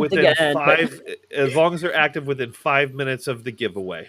Which means everybody keep talking. We'll do the giveaway here shortly. Well, I still think we need to answer tonight's question. Hey, Bobfoot says, give it to someone else. I'll just buy it. Oh, I have a crush. Ivy name wants what's to know the- the name of the book. Yeah, what's the name of the book? Oh, me? Yes. Or Yeah. you're like, oh, I'm sorry. Helen of Sparta. It's not Helen of Troy. It's Helen of Sparta. Let me pull that Yeah. up on Amazon, and I'll just post the link. Yeah. Namble, Well, what's that's right. the She was question? actually a What is the question we have not answered? Yeah. yeah. Are vampires real? Mm. Based on the conversation we had earlier about cultural records and stuff, I would say most likely there's a version of a vampire that's real. Now, there's the medical condition where people were, there's a handful of people who have been diagnosed of drinking blood because they lack something, or I forget the whole thing Right. behind it. Maybe Steve knows what I'm talking Porphyria. about. Yeah. Yeah. But I believe that Porphyria. there is a more supernatural explanation to some of those. Well, What I have a about down in New theory on it. Orleans? Oh, go There ahead. have been sightings in New Orleans, documented sightings of people coming forward and claiming that they've been, either attacked, and some of these go back a long time. People trying to be, attempted to be lured away. But there's a lot of lore about people having actual vampire sightings in some of the major cities, and if they do, if those are legit sightings, and if these are from credible people, a lot of times, if the sightings are to be believed, that could go a long way to explain the David Paulides missing 411 in urban areas. Mm. Possibly. Well, I think I'm kind of lie on the side of Josh on this whole thing, where like we look at some of the misunderstandings we had about death and decay and things like this, and how people that died of consumption, tuberculosis, they believe they were fed on by vampires and things like that. Mhm. And then you couple that with things like porphyria, where you have the sensitivity to light, and you have the the other medical things that kind of mimic what we think of as vampirism, and I think it just falls into that. I think most of it is there is a form of it that exists, but it's not exactly what we think it is, or what they thought it was. One quick thing. Bobfoot, you didn't cheat. I would have done the exact same thing. Don't think you cheated. Exactly. No, Yeah. no, absolutely. I'm gonna run, guys. Bobfoot totally rocks. And is that it? I'm having trouble finding that book, Kat. Okay, let me find that real fast. I've been looking for it on your Oh my Amazon God. authors page and just can't find it. Now you're scaring me. You're definitely scaring me. I found one called Lilith Hungers. Yeah, that was good. Yeah, it was Cthulhu and Lilith fighting it out. That was fun. But that wasn't the one you mentioned. You mentioned Helen of Helen. Sparta. Is it Blood of an Empire? Yes. Sorry. Whoops. I found it really I'm quick. sorry. Well, I was looking for the wrong title. I know, y'all. I'm sorry. That was the working title, but the published title is. Well, Thank you. the subtitle is still Helen of Sparta. Yeah. So I went with that. Here, DA, So- I'll Yeah. send it to you. And in Kat's defense, she is injured and taking pain medication. So This is true. Yeah, I have broken bones, and yes, I am taking pain meds. So it was no Share. judgments at all. Bigfoot grabbed me and shook me like a rag doll, and my bones broke. He Or had his way with her. And then he said, "Hey, baby." yes, either that is the truth, or the truth is I'm clumsy and I tripped and fell and knocked myself out and broke bones. I'm I'll going to leave go it with for- Bigfoot singing "Let's Get It On." Yeah, but that reminds me of Dream, and I'm just gonna go with that. That's not the bearskin rug, y'all. I'm sorry, I can't think of any Barry White songs. I don't know why. I just drew a blank on Barry White. Sorry. Oh, Yeah. well, thank y'all. Maybe for Let's Get letting It me On was the come one I would on. think of. Thanks for But coming on, that's Kat. actually Hey, Josh, do you have it set to not let you post links in the chat room? No, you're the because it's not letting me host. post at all. You're the host. You should be able to post whatever you want. Are you doing it from Restream? Yes. The heck? It will not let me post. I got nothing to do with that. Well, I'm posting it over on the YouTube channel. Just going to post it somewhere. Yeah. I mean, if nothing else, if people are looking for me, it's cattd.com, cattd.com. It's easy. Right here. cattd.com. Or you can also find her at jailingtonashton.com or hagguild.com. If you guys aren't familiar with Hag, check it out. It's the Horror Authors Guild. You don't have to be a horror writer or in the horror community to be a member. And you by being a member of Hag, you can help decide who gets the awards. Yep. You can do all kinds of things. I might be joining shortly.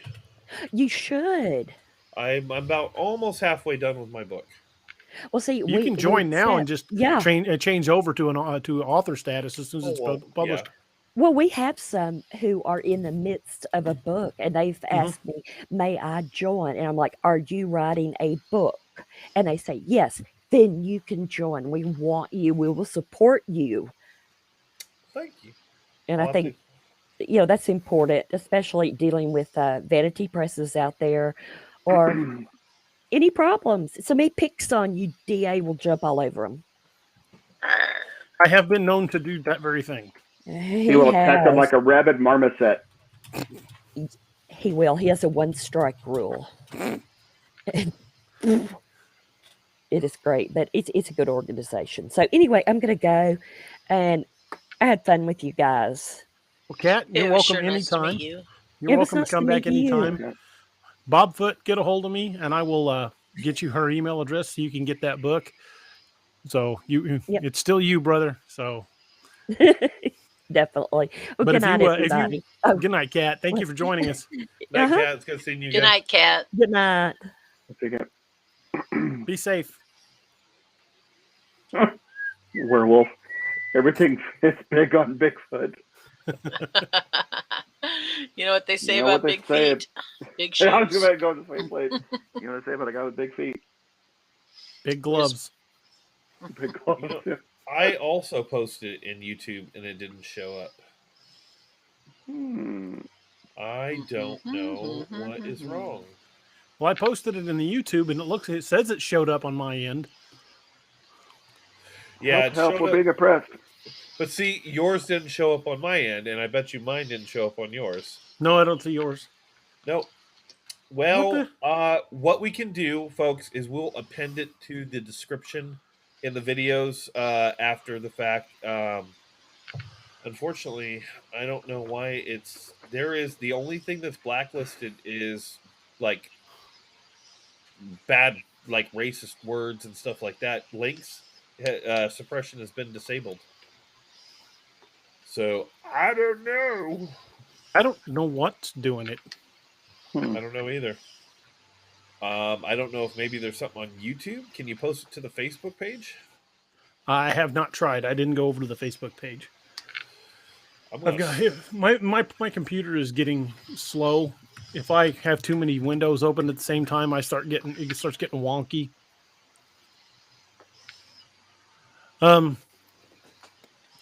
Do have one kind of interesting bit of information you guys might be interested in.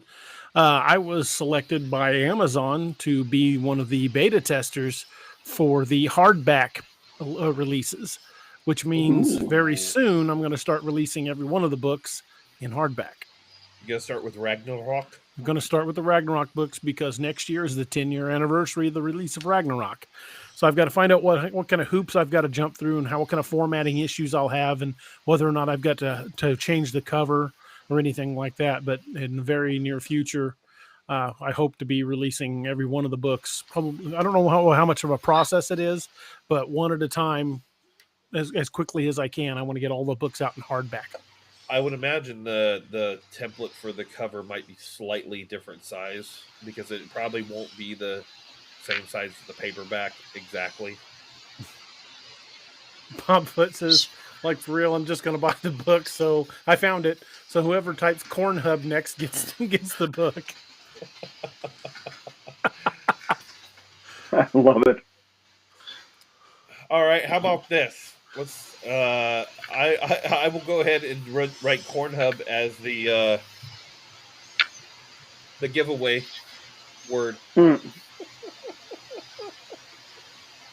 It's amazing. Oh Lord! How's that? Does that work? Yeah, but I don't know if they can copy and paste it. They'll just have to type it. Actually, with that link, you can stop at the M9U. The rest of that reference book, whatever, is just your search term. If that makes sense. Mm-hmm. Okay.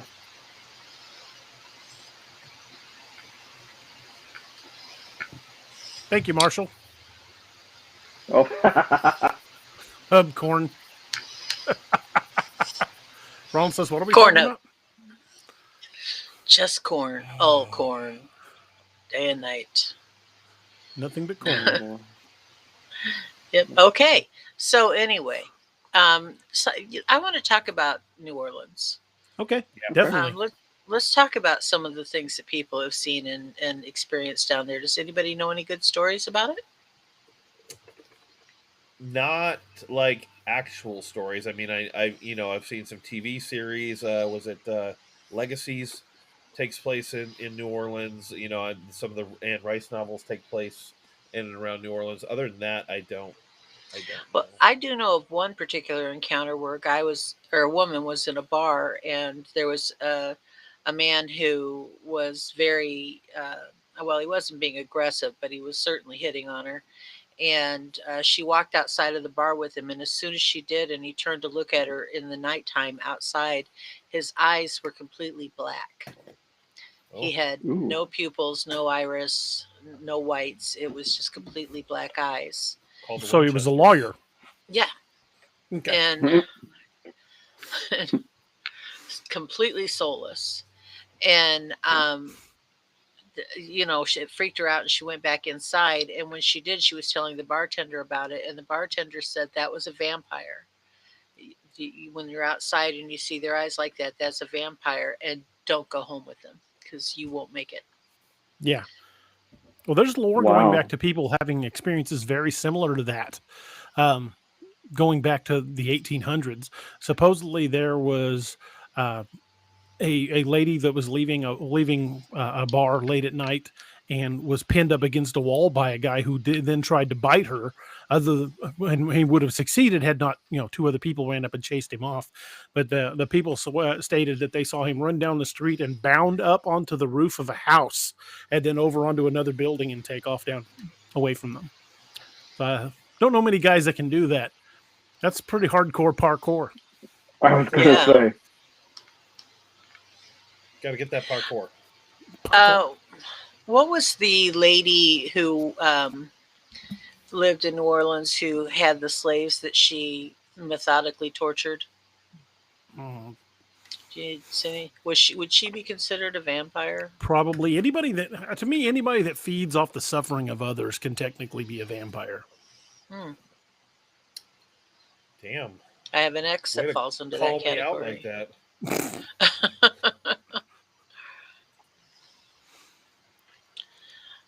Anyway, I'm reading here about the Carter brothers.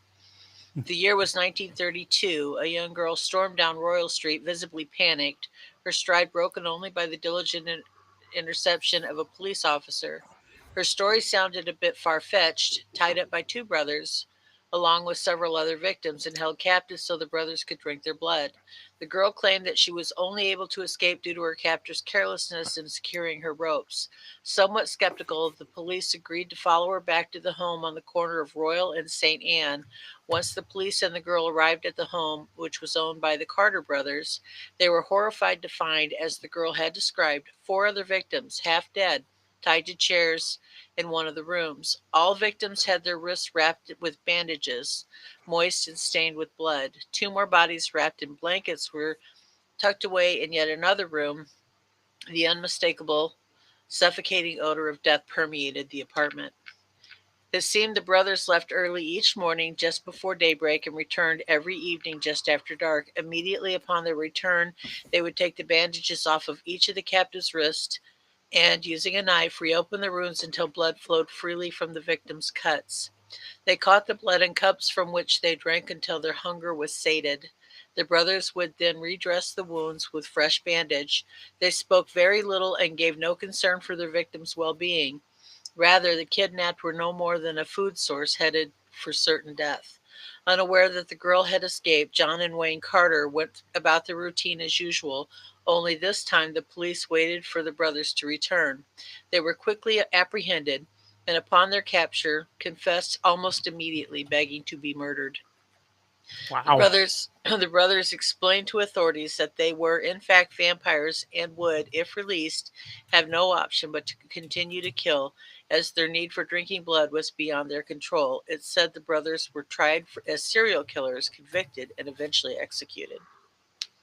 By a stake through their heart? Or they cut their heads off. I'm not sure which. Mark Napier says, is that what black-eyed children are? I'm not sure. Black-eyed children, the stories of the black-eyed children creep me out, but I almost want to say they seem more demonic than vampiric, because they try to get into cars with people. They try to get people to come help them and things like that. And to me, that just, I don't know, it seems more like it seems demonic. It seems just pure evil. Of course, vampires could be claimed to be pure evil as well, but I think there's a clear difference between the two. So I could be wrong. I'm certainly no expert on the subject, but just from what I remember reading about black-eyed children, I would think they're more of a demonic or definitely supernatural. Speaking of demonic and supernatural, look who rolled in. Who rolled in? Dixie Cryptid. Hey! Just kidding, Cam, how you doing, No, brother? it's there. Northwoods Cryptid says, if that's the case, then narcissists like my ex are vampires. Mark Napier says they ask for permission to cross thresholds. That is true. Mm-hmm. The black-eyed children do ask to be let in. So I guess it's possible. I guess they could be children vampires. Do you think that's more tied to evil spirits in general and less vampires? Like they just fall into that category, like it's not exclusive to vampires? Yeah, I think you're right. There's a lot of power to the threshold, but it has to be a dwelling, like a business. Since it's not an occupied home, a business wouldn't have a threshold. But a home where people, the hearth and home does definitely have a threshold. So, it could be simply fact that that evil's not allowed to cross that threshold, or they could very well be connected to vampires. That's a good point. Good. Thank you for pointing that out. That's something I'm going to have to dig into a little bit more.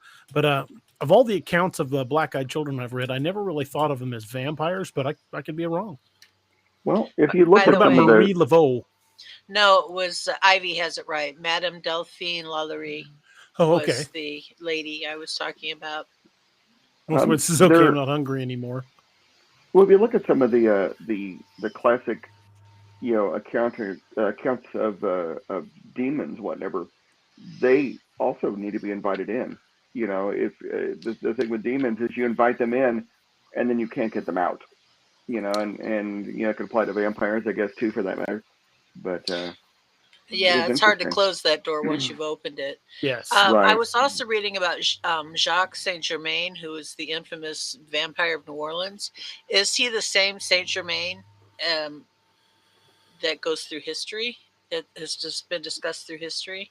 Maybe. I don't know. That's an interesting character to me. He's a very interesting character. He's what they call the Ascendant Master. And like Voltaire may have been one of his forms, and it's a very, very interesting character. Found the elixir of youth. Yeah. I just screen gets so bright when I'm reading it. I don't want to flip back over to it because it hurts my eyes. But when I saw the name, I figured This Jacques Saint Germain must be the famous Saint Germain. So I was, I'm sorry, I was reading and didn't mean to cut you off. I was done. You didn't cut me off. I was did a bunch of quick research on the whole inviting in, and Steve's right. It applies to demons and actually a bunch of other stuff too. Things that are technically related to the Fae. The thought process is these entities, demons, vampires, Fae, goblins, that they have a foot or are wholly from another realm, and by inviting them into your home, it's like an act of transitioning into your world, if that makes sense. Mm-hmm. And that's kind of, I think, where that lore is coming from what I'm reading. Because you're living, your dwelling is your place of magic, your place of power, your shelter. And because these creatures are connected to other realms, you are inviting them here by inviting it into your home. If that makes sense. No, and then how do you tell them, well, you stayed a little too long. It's been fun. Do well, gotta get up early in the morning. I invited you for dinner, not for breakfast. Yeah, right. What's the old saying? Glad you came for dinner. Surprised you stayed for breakfast. Yeah. We're getting quite a few. Oh, I gotta somehow. DA is in his own giveaway. I'm in my own giveaway. Did DA win? No. It's funny though. I have mods ineligible, but yet your name showed up. That's funny. Well, that's why he couldn't post the thing. He's no longer a mod. I fired myself apparently. Yeah. But we got a good list of a lot of other people. Awesome. Cool. Well, and I was able to get Kat's book out there. I just used a Nightbot command to do it, like your other links. Nice. Nightbot's a jerk. Since we're kind of at a lull, let's have a brief word from our sponsor over at Dark Angel Medical. I always plug these guys, and obviously I needed them tonight, but Dark Angel Medical is their kits are the best. I mean, I carried one as a cop for years, and it doesn't matter what you're doing. If you're hiking, hunting, fishing, going out bigfooting, if you're going to be someplace away from immediate 911 care, you need a kit. Even if it's just a basic first aid kit, you want a kit with a tourniquet, because things can go bad quickly, and the life you save could very well be your own. They are the best kits in the business. So check them out over at darkangelmedical.com. Everybody, this is Kerry Pocket Dot Davis from Dark Angel Medical, and you are listening to DAX Machina with D.A. Roberts. You may recognize me or some of my products from Dark Angel Medical in some of the Apex Predator, Lakeview Man, and Wild Hunt books, and you can get those products at www.darkangelmedical.com, along with training classes on how to use those products and save a life. Shoot us an email at info@darkangelmedical.com and be the difference.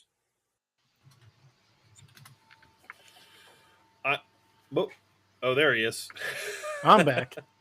I'm glad that I didn't edit out that hesitation. It works really well in the video. It gives him that charm he's got. Just pure Kerry. W dot. Yeah, he's kind of a Shatneristic way of speaking. But, yeah, I love drunk Kerry is even funnier than sober Kerry. Oh my God, drunk Kerry is my favorite thing in the whole world. He's my spirit animal. Drunk Kerry is infinitely more fun than drunk Steve. I mean, that's kind of true of a lot of people. Mm. Well, I mean, more interesting drunk, not than you. What was the name of his friend that was on the show with him that night? Oh man, I cannot remember his name. That guy was a riot. He was cracking me up. He was sitting there saying something, and Kerry just kind of wobbling on the stool, looking at him like. Just to let everybody know, since we're kind of in a little bit of a break right here, we are currently running a list for a giveaway, but you need to be active in the YouTube chat to take part of it. Just keep that in mind if you want to be a part of the giveaway, which I'm assuming is a $5 Amazon card. I can't decide. Or do you got something else? Should it be a $5 Amazon gift card or this Dark Angel medical hat? What do you guys think? Ooh, both good choices. I kind of like. You know what? You should do this. I also have a Scallywag tactical hat. Oh, that's cool too. Ask the winner which one they want. Some Scallywag tactical patches. There you do. A lot of people are interested in the hat, but you could, like I said, whoever wins, just say, "Hey, which one of these do you want?" Good point. But yeah, Mark and Sally both. I want the hat. If you are on Facebook and you'd like to be a part of the giveaway, and this is any show, join us for moderated and giveaway chat on youtube.com/DARobertsAuthor. Look at that. Hooter Transport says, and freshly shaved arm hairs. Yep. And apparently a hunk of skin in there somewhere. I peeled some skin. We need to I need to get on your store and work up some hats for you as well. Definitely. And patches. Teespring has those. But I know you can order patches by the bulk a little bit cheaper for like giveaways and stuff, but at least make them available to everybody else. And then we can order hats as well. What's wrong? Why do you look confused? Okay. Naomi came back and Steve disappeared. I was like, wait a minute. Steve's been he just turned his camera off. He probably went to go get a refill. All right, so what we'll do is whoever gets drawn, they can choose between a $5 gift card for Amazon, one of the Scallywag tactical Velcro patches that you can put on a jacket or hat or whatever you want, really would put it on anyway. I've got one on my my rucksack that I take out in the field with me, or they can have the Dark Angel medical hat, the Scallywag tactical hat, and I think I've got. Mark says, "TA, you went a little too far to prove it was sharp." Yeah, a little overboard. Best ad for Scallywag tactical on YouTube. Look how great these knives are! Oh shit! Now look how good Dark Angel medical is. It's a twofer commercial. Oh, I thought I had a SIG hat, but I don't. You're fading out of existence, kind of like what's his face in Back to the Future when the photo starts fading. Someone's erasing you from history. Marshall said Sloan, who won? We haven't drawn yet, so nope. Well, I have a set of scrubs that are the very same color as his green screen, and one of these days I want to wear them to the show to see if it'll chroma key me out, so I can have my head just kind of. I thought about ordering a hoodie that's in that color and just pulling the hood up and pulling it down tight so it's just my face floating around on the screen. You know, there's some of your hoodies on the store, like the Wild Hunt, are a couple of them. I couldn't do dark green, so they're chroma key green. So it's just you and a Wild Hunt logo floating around on the background. That would be amazing. You know, I had so much. I may have to order one of those. I have a green screen now. I'm going to have to order one of those.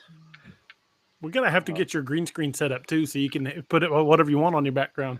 Oh no! Well, I have to change chairs though because my chair takes up so much of my background here, and I love my chair. I need to hang mine up. I'm too lazy to do it.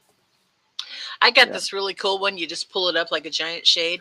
See, I want half an hour to figure out that all I had to do was push it back down. I looked for release buttons everywhere on that thing.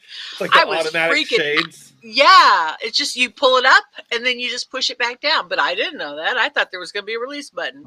I tore that thing upside down looking for a release button. I remember the first day I got one of those, the new mini blinds that don't have cords or anything, and I put it up, or I pulled it down, and I'm like, well, now what? Yeah. I guess we're never looking out the window now because I got no cords. And then I was like, oh, God, yeah. so dumb. That is exactly what happened to me. Dresden says Wild Hunt logo hats would sell out. Well, we need those then. I need to do backpacks for Meg and hats. I'll just work on hats and backpacks because both of those I can't just add to the store. I have to download the template and build it out and then re-upload the template. So when you get the wild hunt hats done, let me know. I will probably order a few of them and use them as giveaways on the show. Because you can actually inside your login, you can do bulk orders for really cheap. Ronald says, "Has anyone ever seen a ghost?" I've seen several. Yeah, me too. When I used to work security at the Old North Hospital here in Springfield, I rounded the corner one night about 3:00 in the morning and looked in the chapel and saw a full body apparition in the back pew of an old man kneeling with his head to pray in a black suit. And I stopped, backed up, and went in there, and there was nowhere he could have gone to get out.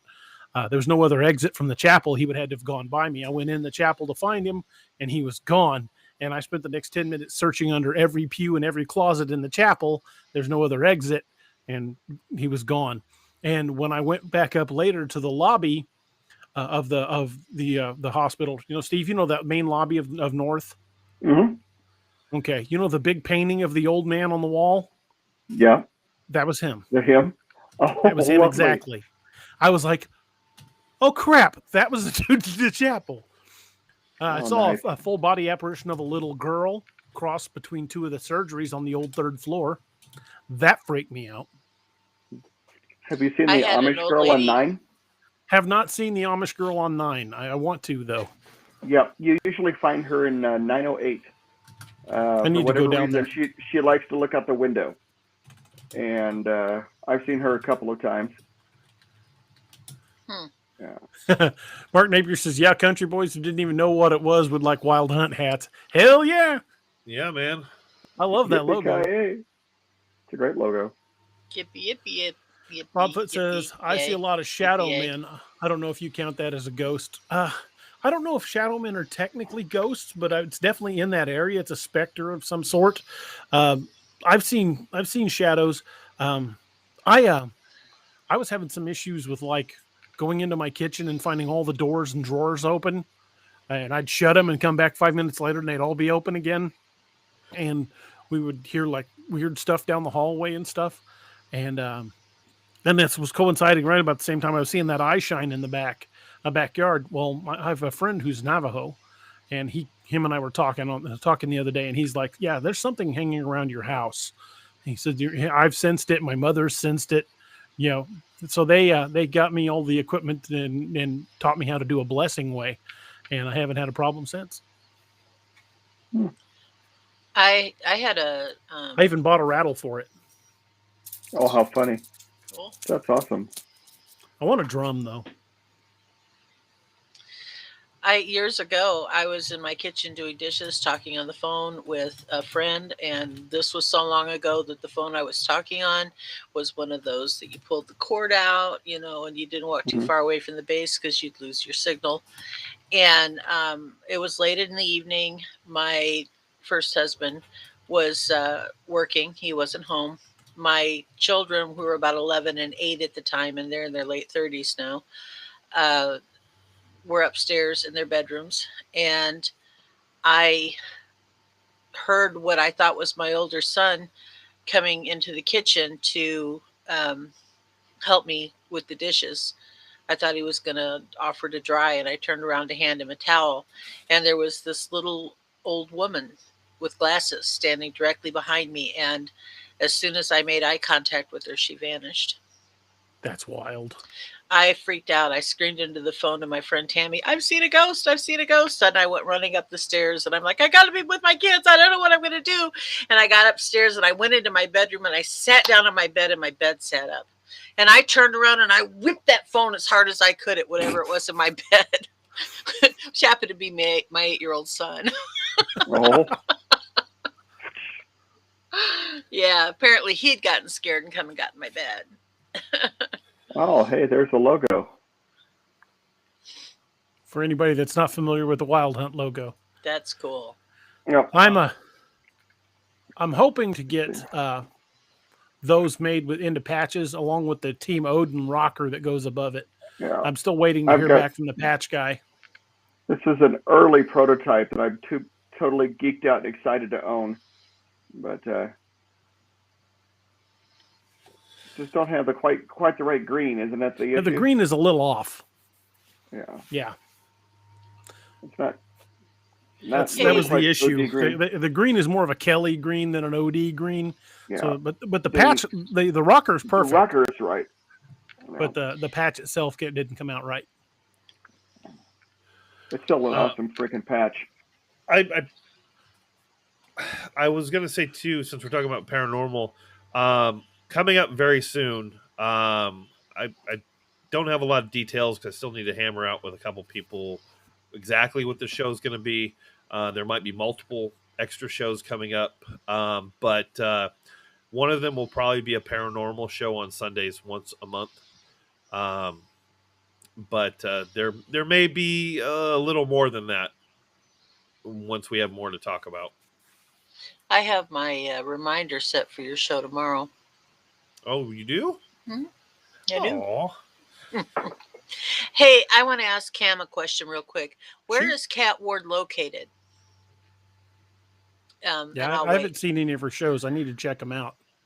The reason I ask is because I went to have my teeth cleaned, and I think she's watching tonight. So if my dental hygienist is watching, hello. And she was telling me about her mother has a ghost in her house, and she was describing her to me. And the ghost tends to follow her. Like if she goes to stay the night at a friend's house, the ghost comes with her, which I think that's called an attachment. And so I was thinking, well, she asked me if anybody in the Tennessee area, that's here in Nashville, could kind of do a little research. Now her mother lives up in Springfield, but could do some research on that. I was looking for a paranormal investigator for her.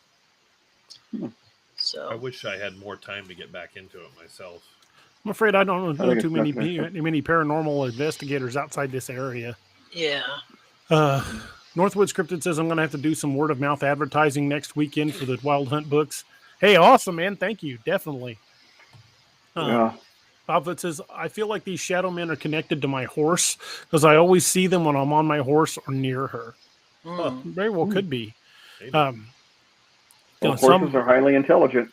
So. And that, and they could be targeting the horse because I think some of these like shadow type entities feed on fear, and horses have experienced pure terror sometimes, and it could be very well they're feeding off the fear of the horse. Sal says, yes, DA, it's not fair that Steve Lilly got a patch and we can't. I'm working on it, man. I am working on it. Mark Napier says, hey, Steve, you have a collectible?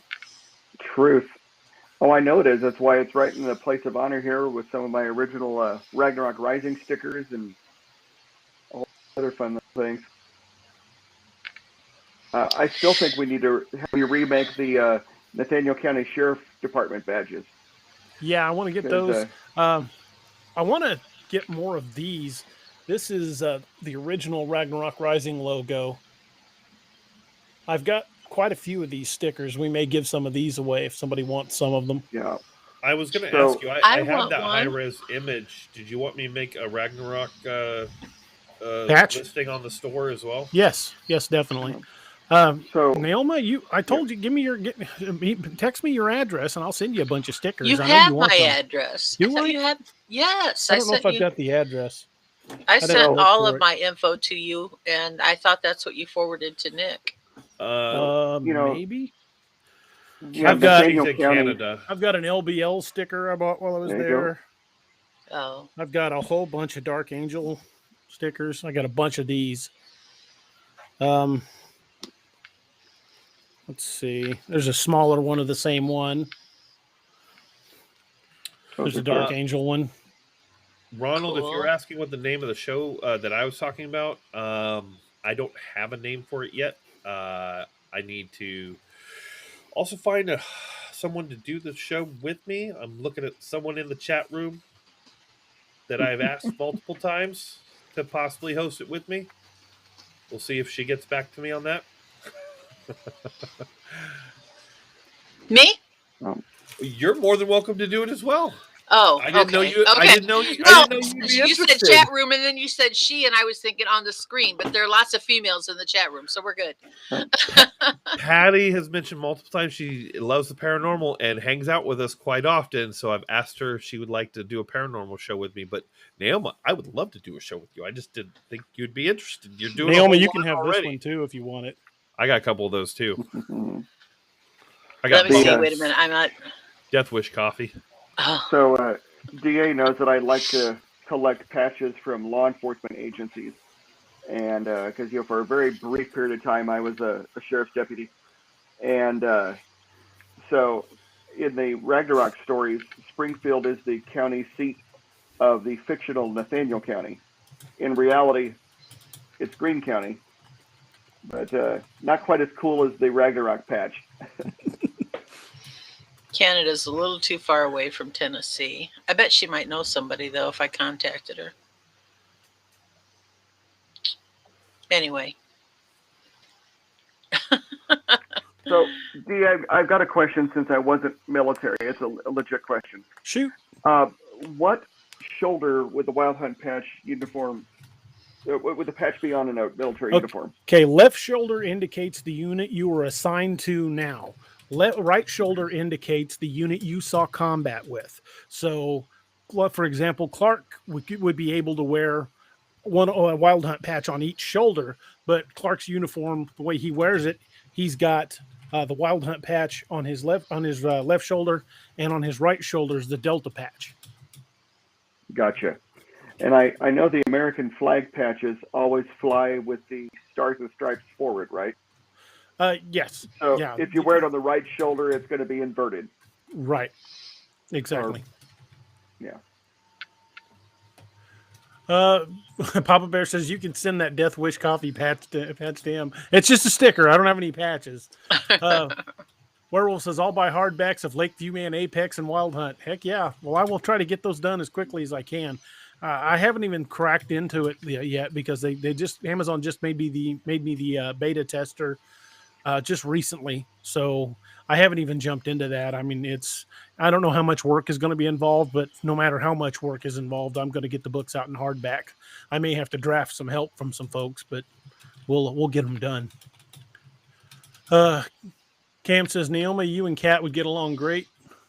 I need to get her info from you. Josh says, Ronald, my State of the Nerd show, nerd pop culture movies, etc. on every other Sunday, tomorrow being the next one.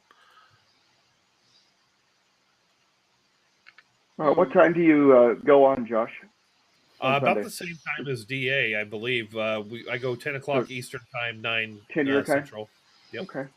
Folks, keep the comments going. Keep You're commenting frequently, because if you don't comment within 15 minutes, the bot doesn't keep you active. So we're going to be getting that the drawing here very soon. So I need to make sure you're active in the chat so you'll be considered. Cam, no, I have not. I lost my cover artist. So I'm looking into finding someone that can do the cover and hopefully do at least similar, if not the same style. But it's on the to-do list, so hopefully it'll be coming soon. I also went back and put a fresh edit on it. I'm going to add some details and probably extend it by 4,000 or 5,000 words, so it'll be a little bit bigger than the version you narrated. So the version I put out in print won't be the exact version you released.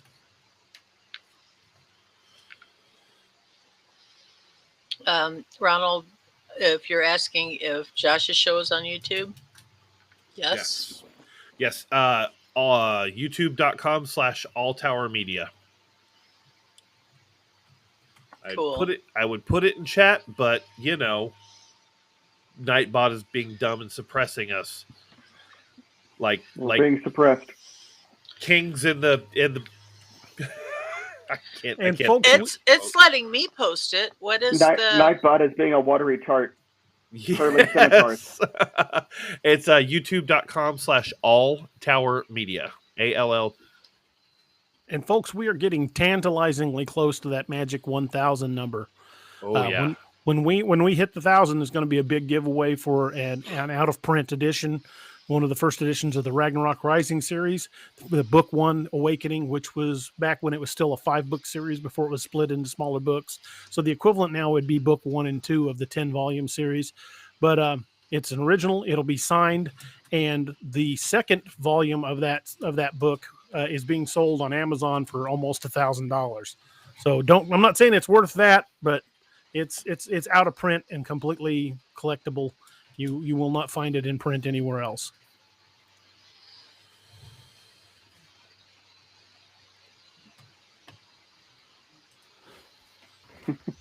Yeah, Patty Ivy wants says, the DA Ex Machina pull over.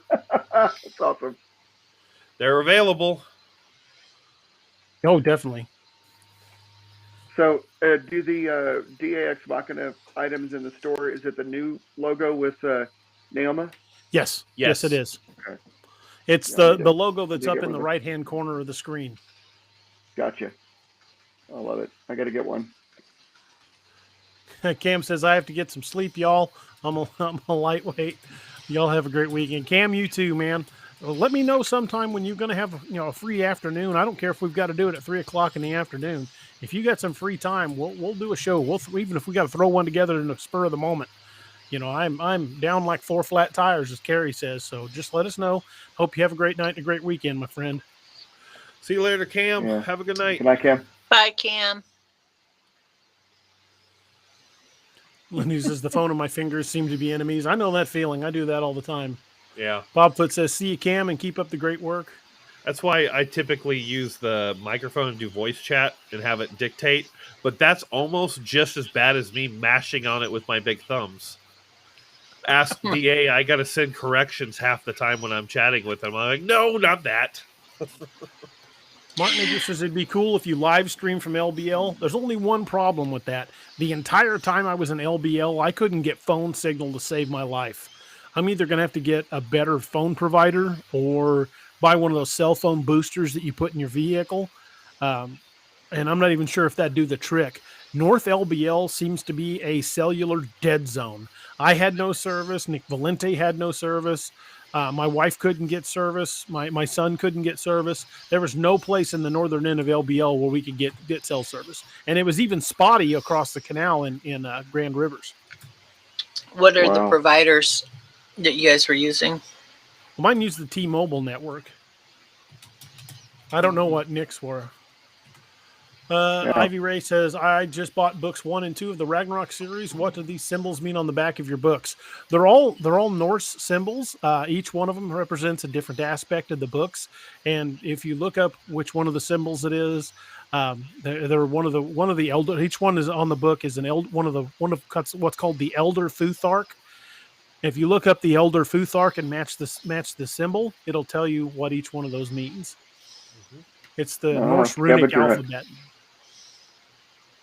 And also, if you buy the 10-volume series, all of them in print, when you put them on the shelf in order, there's a picture on the spine. I won't tell you what it is. Mark Napier says lots of hills in Kentucky. Yeah. Ivy Ray says you got to get AT&T or Verizon. When we cross the Kentucky line with the Verizon, we can't get service. Papa Bear says we need to take my Explorer. It has internet. Well, heck yeah. See, Papa Bear's got the same thought I have. My cell phone service is with Verizon, but my Buick has AT&T built into it. And so between the two, I've got the two bigger networks in the country. I'd be interested to see if any of them work there. See, and if you find out, you can use that and send it to them for their commercials. Get service even where you're neck deep in cryptids. Yeah. Look at this, folks. Keith Smith says it's 5:06 in Ireland, and so good morning, y'all. Thank you for joining us, sir. That is awesome. That's awesome. Good morning, Ireland. I need to get a Squatch Man to ride with me for that commercial. That dude got signal in the middle of nowhere and still did the show. I don't know who he uses, but it's got good. He might have a satellite connection in his vehicle or something. He might, I don't but know. he sat in his Jeep the entire time he did the show with us, and he was fine. He had better signal than we did. I've got like 500 gigabit fiber here, and and he's getting better signal in a frickin' Jeep on a hill. Oh yeah, AT&T and Verizon says RVers use it. Transport says sounds like my last internet provider used sled dogs and smoke signals. Real quick, guys.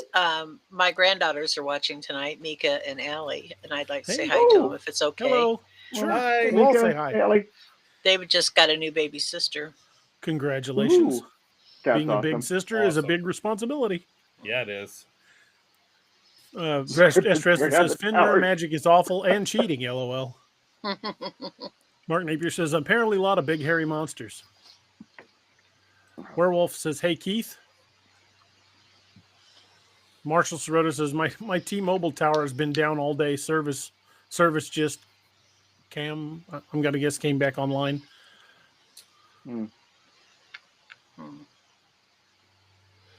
I noticed that Jane Skidmore says that cryptids tear down the towers. There have been incidents where they've torn down the security lights. Mm-hmm. You're going to see a cell tower torn off and stuck in the ground with the anchors Upside up in the air. Jam back in upside down. Yeah, back in upside down like root ball. Time to leave the country.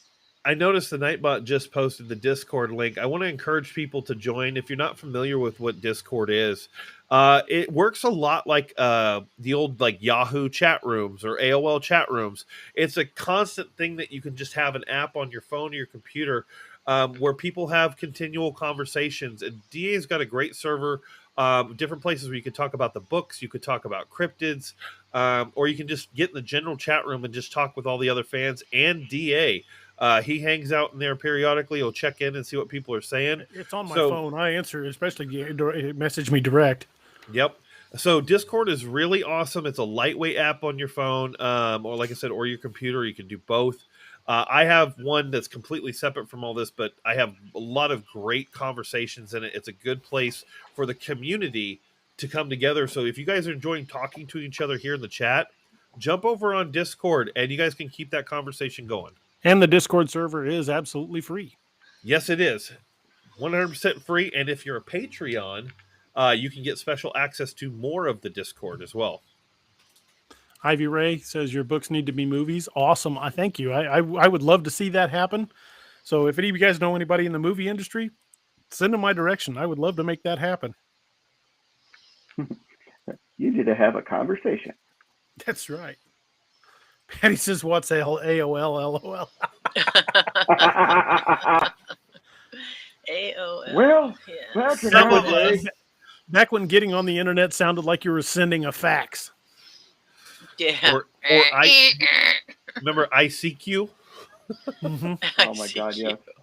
Man, some of those Yahoo group chat rooms, that was an experience unto itself. I need a bit of ribbon like soldiers get for the uniform, but I need a bit of ribbon that shows I survived the browser wars. Yes. Yeah, right? Mm-hmm. Netscape. Netscape, yeah. Netscape the Butler. Navigator, What was the Butler? Ask Jeeves. That was the search Jeeves. engine. Yep. Yeah. Oh, that was a search engine. Yeah, my bad. Oh, John Cena as Clark and Nikki Bella as Amanda. Ivy must be into wrestling. They have the look, though. They do have the look. Ronald says, I sent you some pictures on Discord to you, and I get yelled at. Who yelled at you? Send them directly to DA. If you try to post them, The bot might have. He said might something. actually be referring to me. Try not to post pictures in the main chat. We do have other rooms just for posting pictures. There's like a show and tell room and stuff, I believe is what we called it. I forget exactly. It's in there. Or you can just click on my name and message me direct with them. That's a good way to do it too. Esther says, keep the rights to your characters. Absolutely. Mark Napier says, I messaged Netflix and said they needed to produce your books as a series. Woohoo! I hope they listen. You'd be like George Lucas, man. Never got rid of those things till he was completely done with it. Just kept everything. Richie Evans says, carry gold butter. I see somebody else watches the cowboy cook, cowboy chef.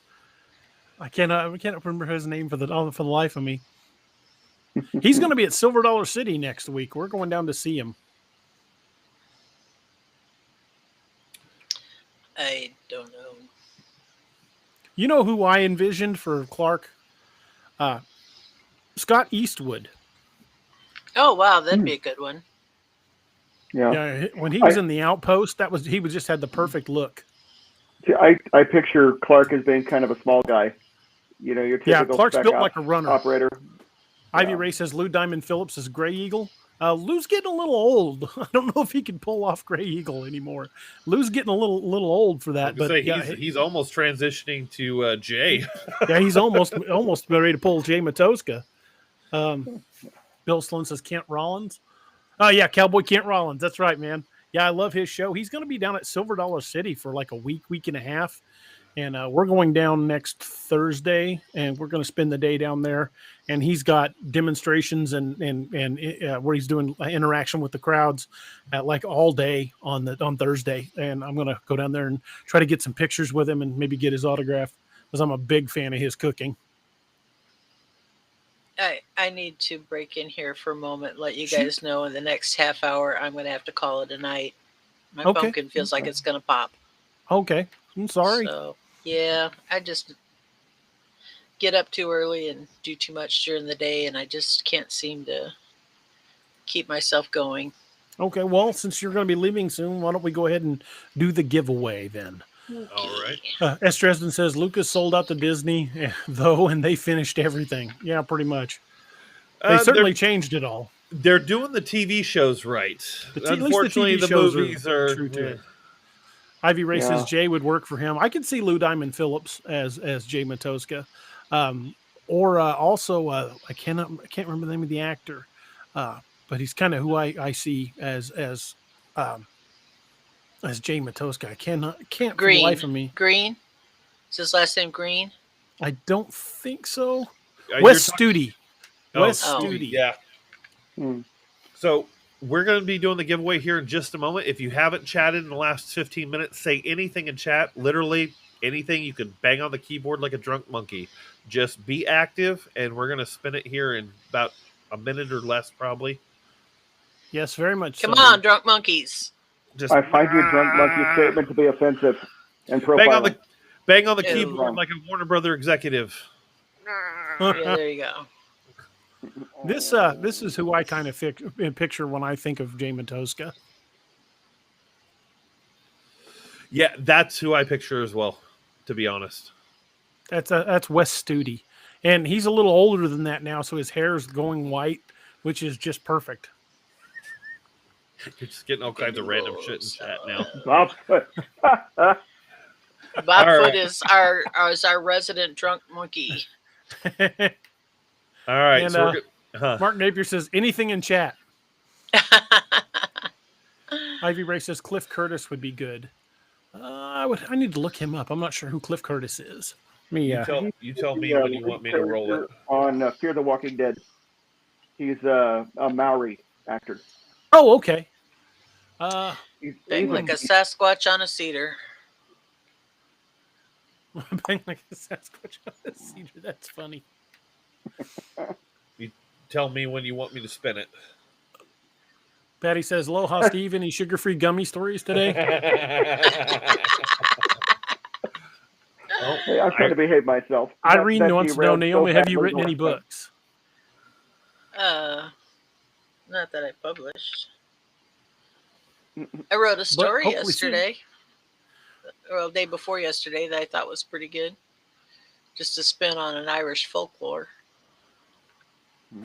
You know, what is that thing that Amazon does? It's separate from the book publishing. It's the DA. You know what I'm talking about. You said you kind of teased the idea of using it. The episodic one. Vela. Yeah, it's designed for like episodic short stories. That might be something you could. You can also release a book a chapter at a time on Vela, which I thought about doing. I have a tendency to go back and rewrite and rechange things too much to do a chapter at a time. That's something everybody would be interested in. I could start releasing some of the stuff that I'm still writing a chapter at a time on Vela. If anybody's interested in that, if so, just kind of let me know. But let's go ahead and wait, Mark Napier said, yeah, Clark is definitely Gerard Butler. I can kind of see that. That would be a good one. Okay, let's do the drawing. Run it. All right. Looks like Hooters Transport. Woohoo! Hooter Transport has won the giveaway. Sal Paso says, Josh, do we need an invite for the Discord server? I can put an invite out for you guys. I just want to specify the Discord server that I have currently. I have one for All Tower Media, but we don't really actively use it yet until we start getting more into the game. We'll open it up. The server that I was talking about earlier was actually for a pagan community. So if you're interested in that, you're more than welcome to join. We don't keep it closed, but message me and I will go ahead and get you a link for that. Okay, Hooter Transport, which item would you like? Would you like the $5 gift card? Would you like the Dark Angel Medical or Scallywag Tactical hats? I have a patch from Scallywag Tactical. It's a Velcro patch that you can put on your shirt, or I could throw in some of the Ragnarok Rising Saga stickers, whichever. In fact, I'll probably throw some of them in with whichever you pick. And silence. All well, right. We got like a 15-second lag from the time I say something to the time they actually hear it. Yeah. And more when we're drinking. Richie Evans says, if Gunner didn't pass away, I think you'd be great. Dark Angel hat, please. Dark Angel hat. Okay, well that is. You can see the tag is still on it. It's never been worn. That is a camouflage Dark Angel medical hat. I'll probably throw in a couple of Dark Angel stickers with it.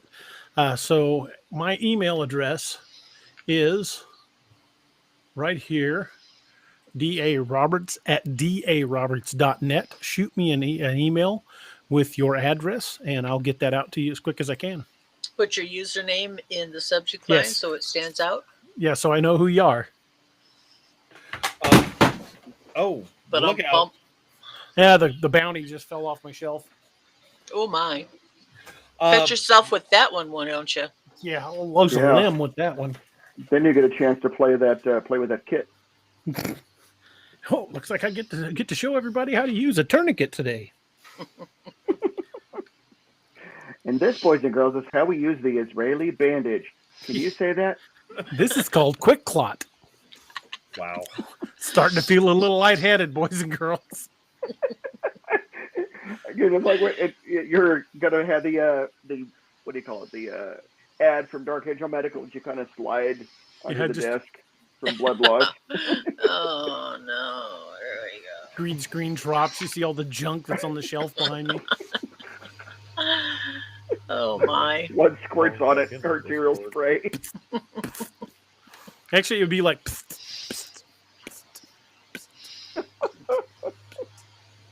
Yeah.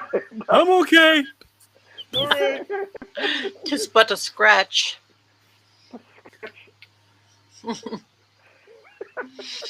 Oh, Hector.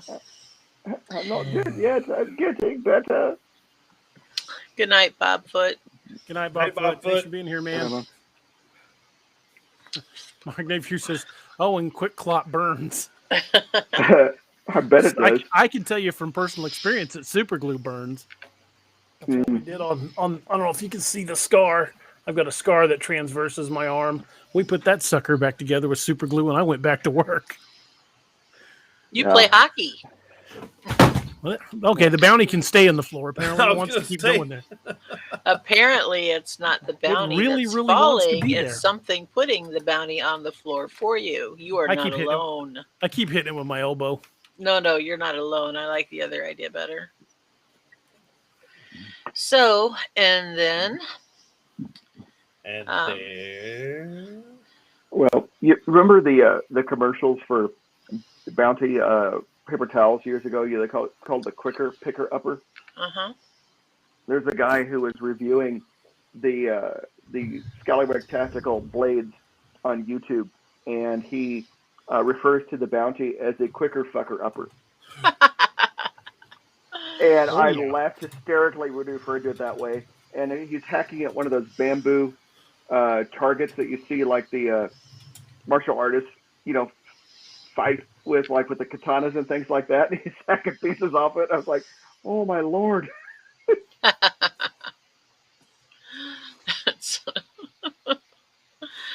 Okay. So, yeah, Sal, you gave away your age, all right. I know that song, so I'm right there with you. Me too. Estrezen says, stop dropping your gladius, sir. Marshall Sirota says, thank you all for the laughs. It's bedtime. Marshall, have a good night, man. Thank you for being here. Mark Napier wants to know if the bounty's been drinking. I think it's feeling particularly suicidal for some reason. It keeps jumping. Or homicidal. Yeah, that's Papa Bear says, need Fire Marshal Bill to show you how to properly treat your wound. Let me show you something. Oh my goodness, yes. Sorry, Steve, didn't mean to talk over the top of you there. No, I say it's the Spear of Longinus falling off the wall behind you. Yeah. Underneath the green screen. I've got to get one of those, the replicas, just to have it hanging on the wall. Yeah. Keith Smith says, later, Bob. Later, everyone. Cheers. I'm going to climb back in my coffin now. Well, thank you for tuning in, sir. Have a good day over there in Ireland. Yeah. Cheers. Ouch. Just hit my hand.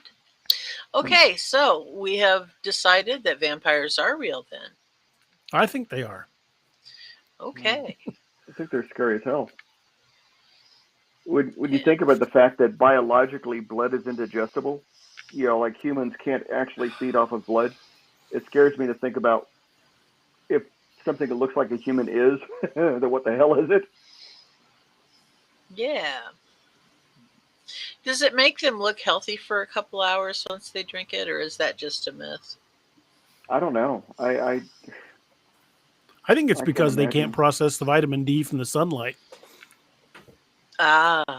Could be a thing. Ooh, steam port gun sounds Estrezen good. says full tang spatha, DA, full tang spatha. I want one. I would love to have a full tang spatha.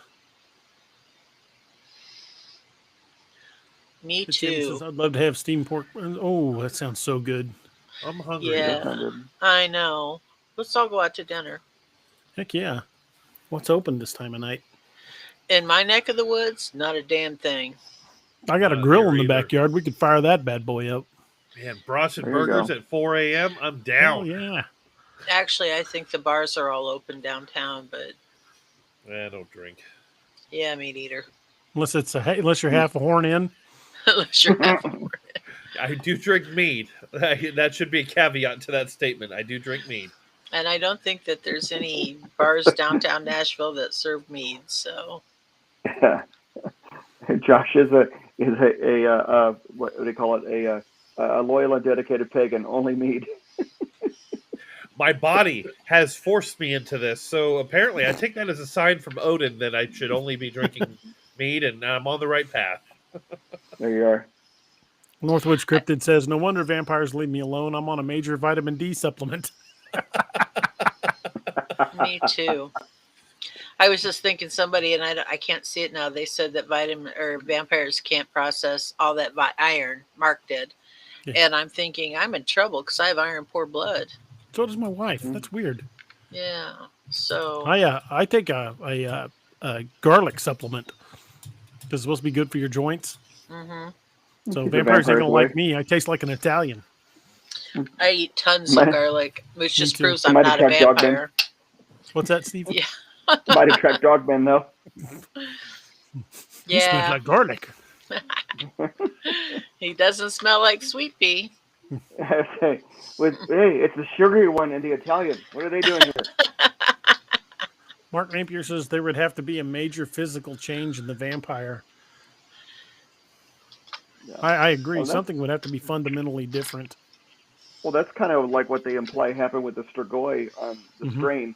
Yep. Their whole internal organ structure modifies. Oh, yeah. That was a freaky scene when they first started really getting into the Strigoi. I was like, man, this is nuts.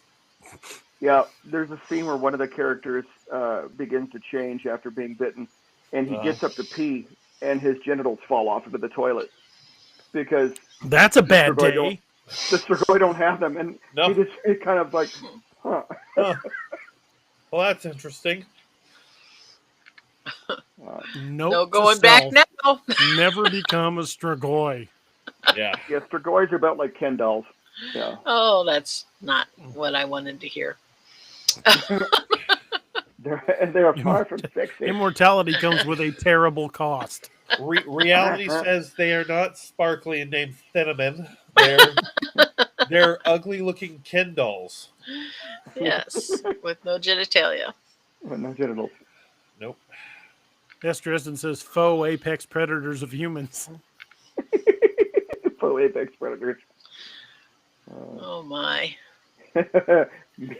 Dresden, mead, garlic, and barbecue. Winning. Absolutely. Man, that sounds so good.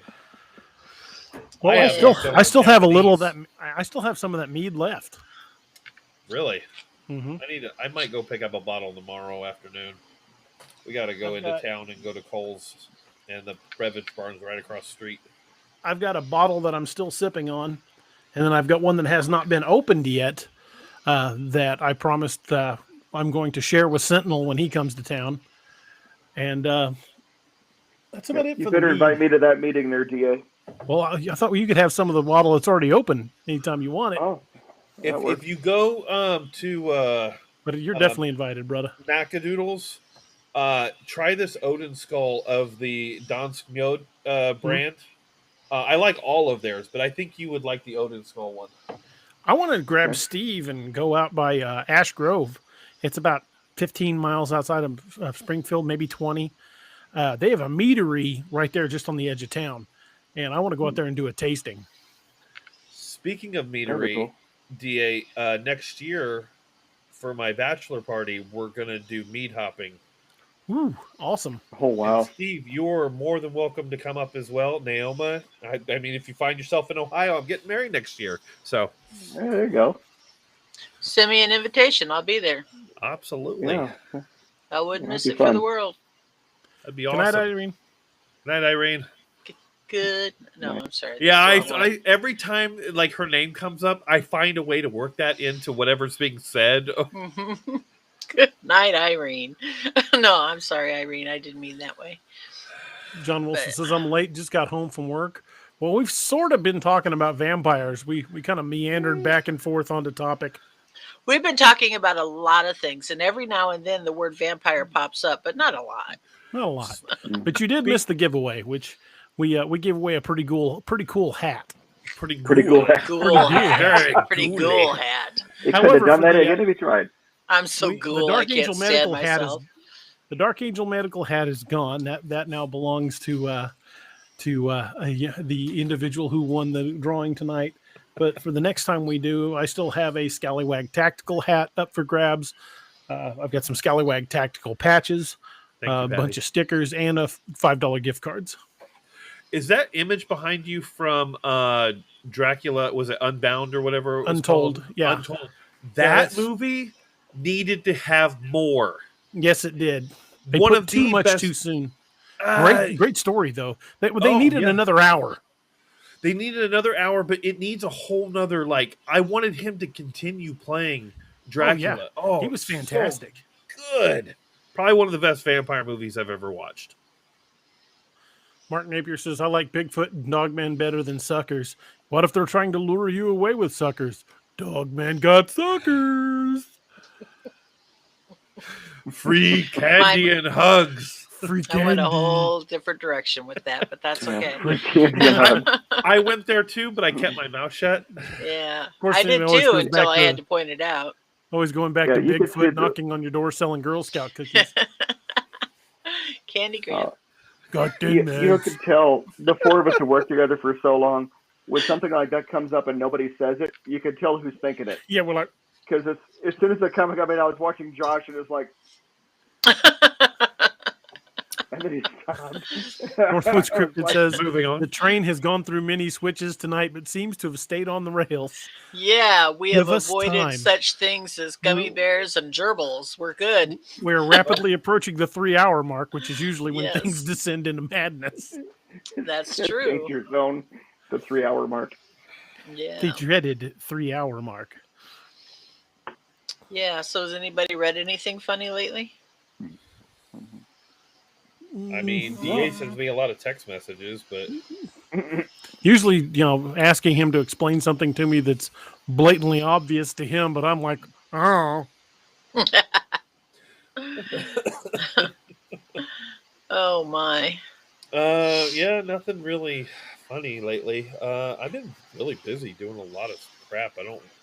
The only stuff I really read is Google's news feed on the left. When you swipe left on an Android phone, it has gotten really tailored to pop culture that I read for like shows and stuff.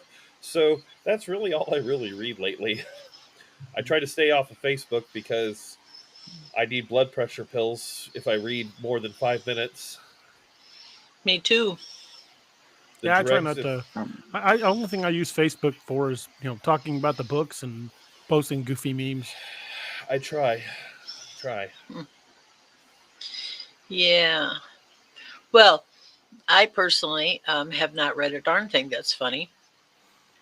I was hoping that one of you would make me smile, but apparently. Well, I was hoping you had read all of the rest of Lakeview 3 that I sent you. You know what? I'm dying to get your opinion on it. I know. You need Tomorrow, to read it. So when is Lakeview 3 going to release? Do we know? I don't have a release point for it yet. Since I'm between cover artists, that may even delay it farther. I'm desperately looking for somebody that can do cover art in similar style to what the series are already been. So that's going to be a tripping point. We'll have to see what happens with that. But as far as the actual writing goes, I'm hoping, keep my fingers crossed, to have Lakeview 3 in the editor, aka Naoma's hands, in a couple of weeks. Ivy Ray says my Instagrams are funny. Am I the only one that froze? Nope, no. Naoma froze. Yep. Yep, you're frozen. Hooter Transport says, make a hoodie that says TSA to boldly probe where no one has probed before.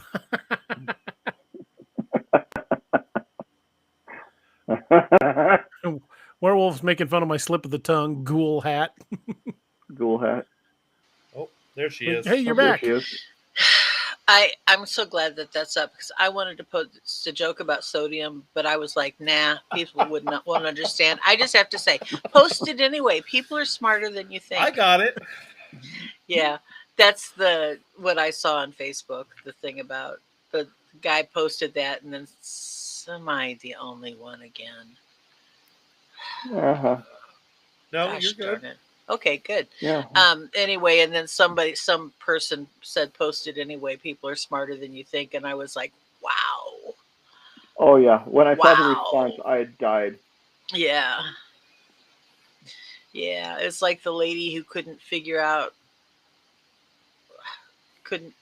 count to 50 or something. I don't know about you guys, but I'm really getting tired of freezing up. You're still good on this side. No, you guys are totally frozen. You're not moving at all. Yeah. That doesn't surprise me. And that generally means that I'm the only one who is not with you. But it says I've got all my green bars. And I haven't got my little message that said, oops, yet. Since we switched to Restream, I haven't had any connection issues. I don't know if you remember when we were on Melon for a while, I would freeze every 4 to 5 minutes for just a half a second. Yeah, you were suffering from connectile dysfunction. Yep. Yeah, I had a lot of trouble with Melon, and I don't know what it was. I think part of my problem is I come in the bedroom and close the door, and my Wi-Fi is at the other end of the house because I don't have as many problems on Wednesdays when I'm out in the living room. Am I talking to myself? I can't tell because everybody is totally frozen. We're listening to you. Yeah, but nobody's moving. Steve's got the funniest look on his face. It's hilarious. He's so pleased right now at what I'm saying. I'm fortunate. My router is literally sitting on top of my desktop computer tower. See, when I'm out in the living room, I can actually plug into my router and not be Wi-Fi. Well, it does help. Yeah, my router is on top of the bookshelf. So Yeah. and I reinitialized my router right before the show. I need to start doing that. And it seems to make a difference. I do too. I need to reboot mine before shows. Yeah, maybe I should do that. You know, you should just set something in your phone right before all your show times to repeat every like Wednesday and Saturday at 9:30. Reboot router. Yeah. I just got to make sure I let the boys know because they're generally online. They're like, "Hey, where'd the internet go?" They'll be fine. Fortnite will be waiting for them. Shut up! You ain't paying for it. Yeah. Some routers you can actually go in and schedule it to take place automatically. Cool. That puts them off. Northwood Scripted says it was sometimes scary sitting on crew debriefings and one of them saying that a system wouldn't work with the switch in off mode. Well, yeah, it's an off mode. Many years ago, there was the story of the guy he was a customer service rep trying to help the person, and I don't know if it was a man or a female, on the phone with their computer, and they'd gone through every possible thing, and this person could not get their computer to turn on, and finally said, the support tech said, "Is it plugged in?" And this was before laptops and such were common, and turns out that was the problem. And the customer support person says, "The next thing I want you to do is, do you have a window nearby?" And the person said yes, and he says, "Pick up the computer and take it over to the window and throw it out because it is not something you need to be using." And the tech support person apparently got fired over that. I think the exact words were, "You're too stupid to use a computer." Yeah. That's been 20 or 30 years ago that story went around, and I doubt that it was true, but it was funny. My Patty two said favorites. Oh, sorry. go ahead. Patty Dia. said she just ordered the Ragnarok books. Thank you, Patty. That's awesome. Werewolves, I guess Werewolf's heading out for the night. So, Werewolf man, thank you for being here. Have a good night. Good night. My two of my favorites are, one, the cup holder doesn't have a lot of cup strength on the computer tower. And then my tower doesn't have a cup holder. The retractable cup holder. Yeah. Mm-hmm. Mine doesn't have one. Mine doesn't either. Mine did once. I've snapped it off with a heavy drink. Someone was like, after it was done back in the old like 3.5 floppy disk days, you'd have like 12, for installing something. And they're like, well, it said insert disk 2 after 1 was done. I did that. Didn't work. So I tried 3. That didn't work. I can't fit 4 in because the other 3 are still in there.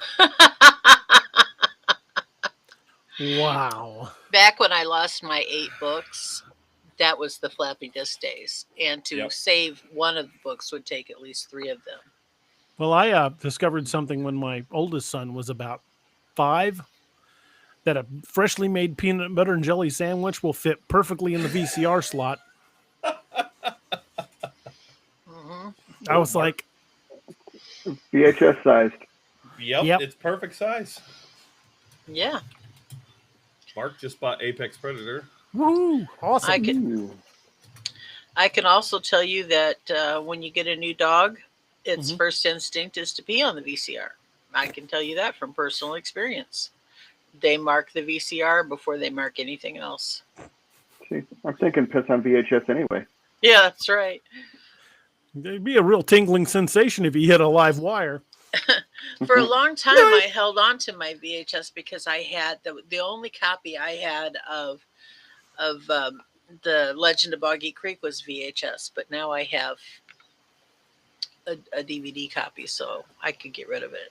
For those of you listening in the audience or on video on demand later, before you could access your movies instantly over your computer or phone or TV, they came on little flat discs. And before that, big plastic cartridges that would play in a giant machine. So, we all grew up with those things. And I know some of you probably don't know what those are. That was back when you actually owned everything yourself instead of letting somebody else have it. Yeah, instead of renting a movie, you would have to go down. I loved going to Blockbuster. It was such an event. It's walking the aisles. You'd spend more time looking for a movie than the actual runtime of the movie. it was more fun. It was an exciting thing to do. And back in the day when we were so poor we couldn't pay attention, we also rented the VCR to go with the movie. Yep. You know, that was a I big worked at a deal. Blockbuster. There was a video store in my town in Lebanon. I can't remember the name of it. It was just a little mom and pop place. Video Update, that's what it was called. And I was in there every Friday night browsing the horror section. It got to the point where I just gave him my phone number and said, if you get a new horror movie in, call me. Ours was called the Movie Store. I don't know if that was a chain or a mom and pop, but man, I love that place. Northwood says, don't forget the old giant laser discs. I remember those. CD-ROMs the size of a record. Beta. Yep. Betamax. Mm-hmm. Betamax, the evidence that Sony loses most of the wars that they get into. Go Xbox. All right. Well, it is coming time for that witching hour, and I know you guys are about to go off the rails, so I'm going to leave you to it. Okay. Well, thank you for being here. It's good seeing you again. It's good to see you guys again, too. The show is already programmed for next Wednesday. We'll have Larry Beans Baxter joining us as we delve into the Alaskan Triangle with a guy that's actually been in Port Chatham.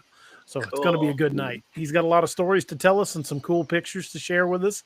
And, that was at somebody's request from last week's show. They said they wanted us to delve into the Alaskan Triangle. So at y'all's request, we're doing the Alaskan Triangle with a guy that's been there. Actually, he lives there. That's where he does all his research. Cool. I didn't work on Wednesdays. Me too. But I'll see you tomorrow night. Absolutely. I will probably be in the peanut gallery as well, Josh. Sounds good. And I will talk to you guys later. Good night, Naoma. Or should I say Renfield? Good night. Good night. Good night. Talk to you later. For those of you that are members of the Patreon, we do a Patreon newsletter. The September newsletter got out a little late, but the October newsletter is already about ready. Should be sending that out probably tomorrow or Monday. Naoma wrote a short story for it. I think you guys will get a kick out of it. It's pretty good. So I've got one article to finish for it, and either tomorrow or possibly Monday, Tuesday at the latest, I should get the October newsletter out. Josh, if you got anything you want to add to it, get it to me tonight or tomorrow, like advertising for All Tower or anything like that. Just write me a little, basically a little short blurb and send me whatever image you want to use, and I'll send it out with it as well. Okay. Got some great news tonight. I'm not going to put anybody out by name, but a good friend of mine has been dealing with an illness for like the last 4 or 5 months. And the doctors told him they weren't sure it was even treatable. And he got a series of shots and it is gone. He's going to be back to normal, and he's feeling better and dealing with the aftermath of basically living on a liquid diet for 3 or 4 months. But I'm not, like I said, I'm not going to put anybody's personal business out there and say who it is, but it just suffice it to say it's a good friend of mine, and I am thrilled to death. He's doing better. Absolutely. That's awesome. We'll take it. Absolutely.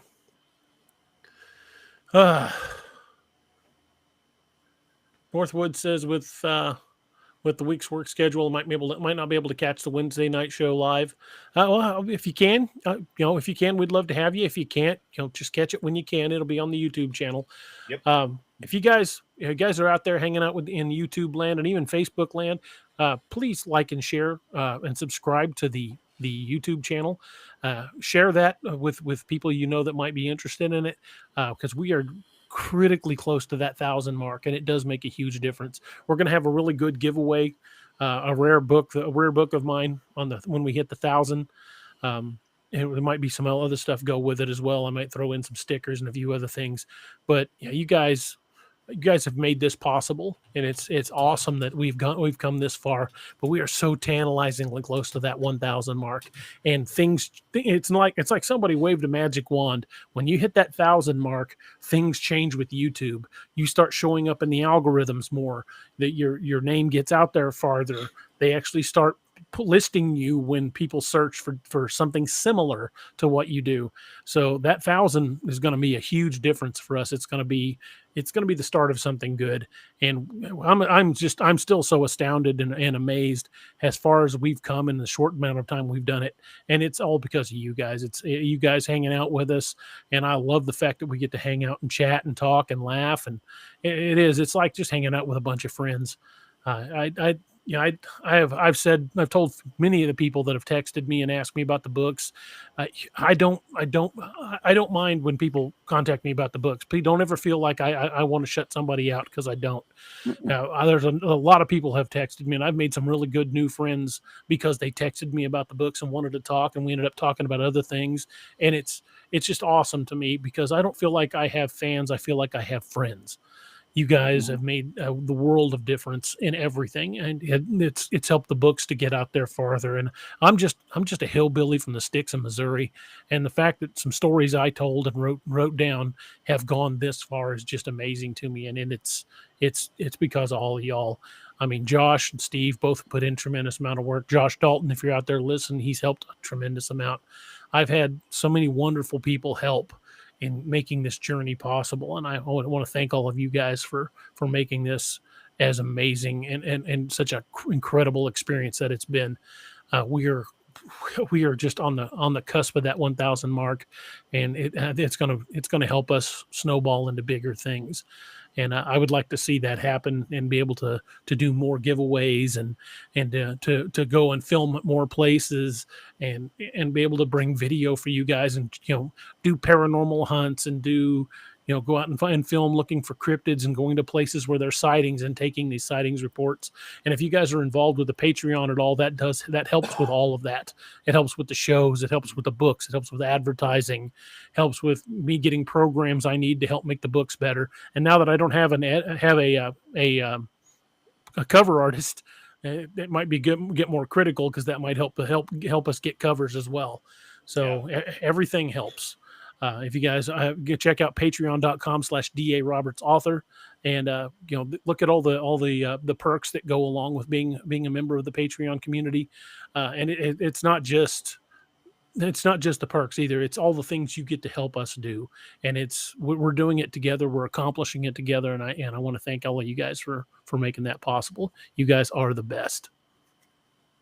And from a I know I get to come on here and join you guys, but I'm also a fan. From a fan's perspective, when we hit that 1,000 points, that opens up also other avenues. I know DA probably won't mention this because it's super humble. It opens up more avenues to support DA as well. If you want to show your support monetarily, there's a lot of cool options to send, like super chats, and you can subscribe monthly to the channel.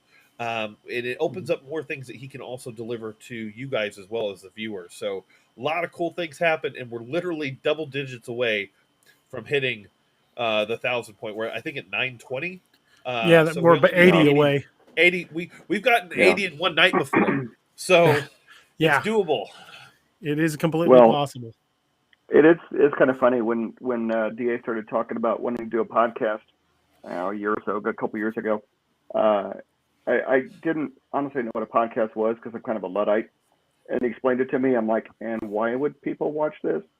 So now we're 42 episodes in. I'm still thinking, and why do people watch this? Because we're just a couple of idiots goofing around. But it's a lot of fun. It's a lot of fun, and I also think it's pretty cool for some of the contacts we've had. I mean, for me as a fan, getting to meet some of the writers we've had on, and consider those folks friends.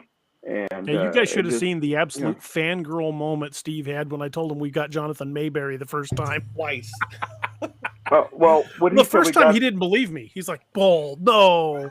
Like, yeah. Well, the second time I set up the deal. Yeah, you set it up the second time. The first time, I loved the look on your face. You were just like, "Oh, I had full on nerdgasm, nearly shit myself. It was great." and then when he's on the show, I'm sitting there stuttering over myself. But yeah, and it's so funny how things change, because when he signed off that day, he was so humble and so pleasant, and he's like, I've made some new friends tonight. And when DA reached out to me, he's like, why don't you email us to set up a show? And I said, We'd love to have you back, whatever. Just let me know within 24 hours. How about Saturday? I was like, okay, there was no my you people said yes. talking What do to I your do? people. Who Yes, are the that's what it was. people? And I was like, I have the peoples. my Not a people very have been lively talking to his bunch. people. I am the people talking to him. Yep. Yep. I can handle being DA's people, but I was talking directly with him. Isn't that awesome? And, General, thank you for joining us, man. and he was, of course, he was so gracious, and he was so much fun, like he always is. And when I reached out to him after the show and thanked him, for coming on, and told him, when his next release comes out, expect to be hearing from us, because we'd like to get him on to, boost the signal. And then as soon as I said that, I'm like, well, how pretentious is that? Like, he needs me to boost his signal. But it was so really cool, Hey, you know what? I imagine any author at any level appreciates any exposure they can get, whether it's to 10,000 or 10 people. That's that many more people that know about their book. Yeah. Oh no, I won't name any names here. I certainly won't do it. But I was basically told by somebody, if you have less than 1 million followers, don't bother me. Oh wow, that's I won't name any names. okay. Well, you're lost. Patty, you were awesome like as to have well. fun. Clearly, that individual was not Jonathan Mayberry. No, it was not Clearly. Jonathan Mayberry. Mark says most of his friends don't stay up that late, but guess what? All these go to the YouTube channel. Can be watched. You can watch them at any fact. time. And again, one of those things where we can't talk too much about it going in the future. There's going to be a lot more content coming to DA's channel, not before too long. Yeah, so, very, very soon. Oh, Josh, I was given the green light tonight to build that page. Oh, sweet. So we're going to start that soon. Awesome. I want to get that newsletter out first, and then we'll start on it as soon as I get the newsletter done. Good. Good old Steve and his shit stories. Oh, Lord. It's going to haunt me forever. Is categorically correct. Categorically correct. Yep, the rectal Ragnarok, yes. Mark Baker says, why would you want to bother a creep like that? Well, I didn't know at the time when I reached out, so now I do. Oh, man. Yeah, what's funny is when you start meeting and talking to people that you don't on a regular basis that are profiled in, some public capacity, you find out that the persona you've gotten to know isn't always the persona they really are. Unfortunately, with me, what you see is what you get. I'm the same idiot in everyday life. Just ask my wife. I think it was Mark. I'm not sure who said it. Someone said it's like sitting around talking with friends. I can guarantee you, if you had the 4 or 5 of us sitting around a table drinking beers with you guys or just hanging out, it would be the same. It would be exactly the same. Maybe a little less, because I find myself to be a little more idiotic on camera. Sal Paso says, good night, everybody. Early day tomorrow. See y'all on Wednesday. Sal, thank you for being here, man. Hope you have a great night. Be safe. Good night, Sal. Josh, now that it is the month of October, we need to make public the campfire video. Oh, yeah. I need to do a new video for the Patreons. I can get that uploaded right now, actually. Mark Napier says, introduce him to the bounty. I think that's a felony. The quicker sticker upper. There you go. I like your version better. Your new name is Sheath. Yeah, you've gotten 86 followers in the last 28 days. Woohoo, and, thank you, folks. Average views, views in the last 28 days is 5,000. Holy moly. That's freaking cool. Watch hours in the last 28 days is 2.8 thousand hours. Wow. Folks, thank you so much. You guys are awesome. He is about to make a new video that, unless you're a Patreon, in the Patreon community, you would not have seen. It's been up on the Patreon site for about a month. This video is about to go live probably within the next couple of minutes. So if you're awake and bored after the show, you got about another hour of video time you can watch of just me sitting around with Josh's family telling campfire stories about the Ozarks. And it's live. It's live? Woo-hoo. Yeah, because remember, I decided to host it there and just unlist it. All I had to do was go list it. Well, now it is officially. Shoot me the link. Josh, post the link in the chat. Yeah, absolutely. Awesome. Thank you, man. Martin says you're welcome, and it was all me. I will get a chance to. I'll try to post the link, but we know how that's been going. Yeah, and it won't let me post anything to the direct chat. It may take one more. Next show we shouldn't have any problems. I'm guessing it locked it out for the whole show, but maybe next time it won't. I don't know. But let me just do the bot thing again just to get it out there, and then we'll check it out next time and see if we can't fix it. I'm going to try to post it in the chat, see if it'll actually let me this time. Yeah, I already tried it. Didn't do anything. Why will not my own show not let me post in the chat? I don't know. Well, you become a victim of a hostile takeover. See, in the spam protection, I did block links, but it says owners and moderators are allowed to. Clearly, that's not the case. Now, I do need to go in and check. Maybe there's something in YouTube settings specifically that I'm not aware of that might be blocking it, but I don't think so. All right, let's do this. Well, if you go to the DA channel, DA Roberts author channel, it's called Campfire Story 1 Niagara River. It should pop up here momentarily. Cool. Should. Did I save it? Yeah. I might have to hit it again. Nightbot just posted something. Yep, there it is. That's the link that everybody needs. That's the link that'll take you to the campfire stories. Now, it was before DA got his Bluetooth lapel mic.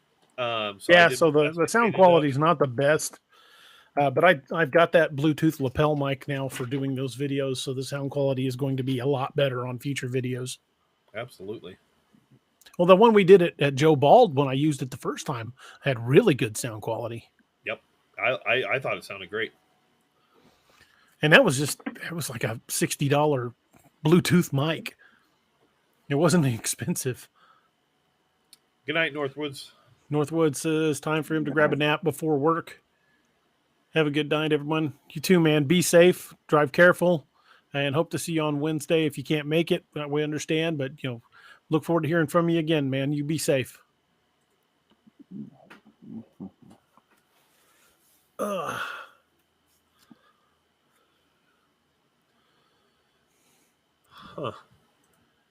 Yeah, I checked YouTube. It does not block links on YouTube either. So it like I said, it was in there. Maybe the permissions were weird. So I'm hoping next show, now that it's been disabled, the next time Nightbot joins a channel, joins your chat, it'll be cleared. So I don't know.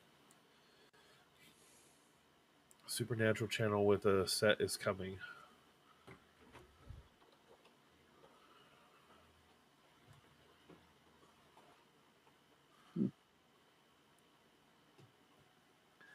So you going to join us tomorrow, Steve? I'm going to try. Since I'm on vacation, I don't have to worry about, quite some of the time constraints. Right. You've still got to be able to get my son to school, Monday morning, so I can't be too crazy. Josh, are you in Dresden planning something I don't know about? I have no idea what that even is referring to. It would be cool. We run only about an hour and 15 minutes long, so okay. We keep things tight. We maybe it'll swing by. We're on schedule. Yep. I think it cracks me up how they will just end like abruptly.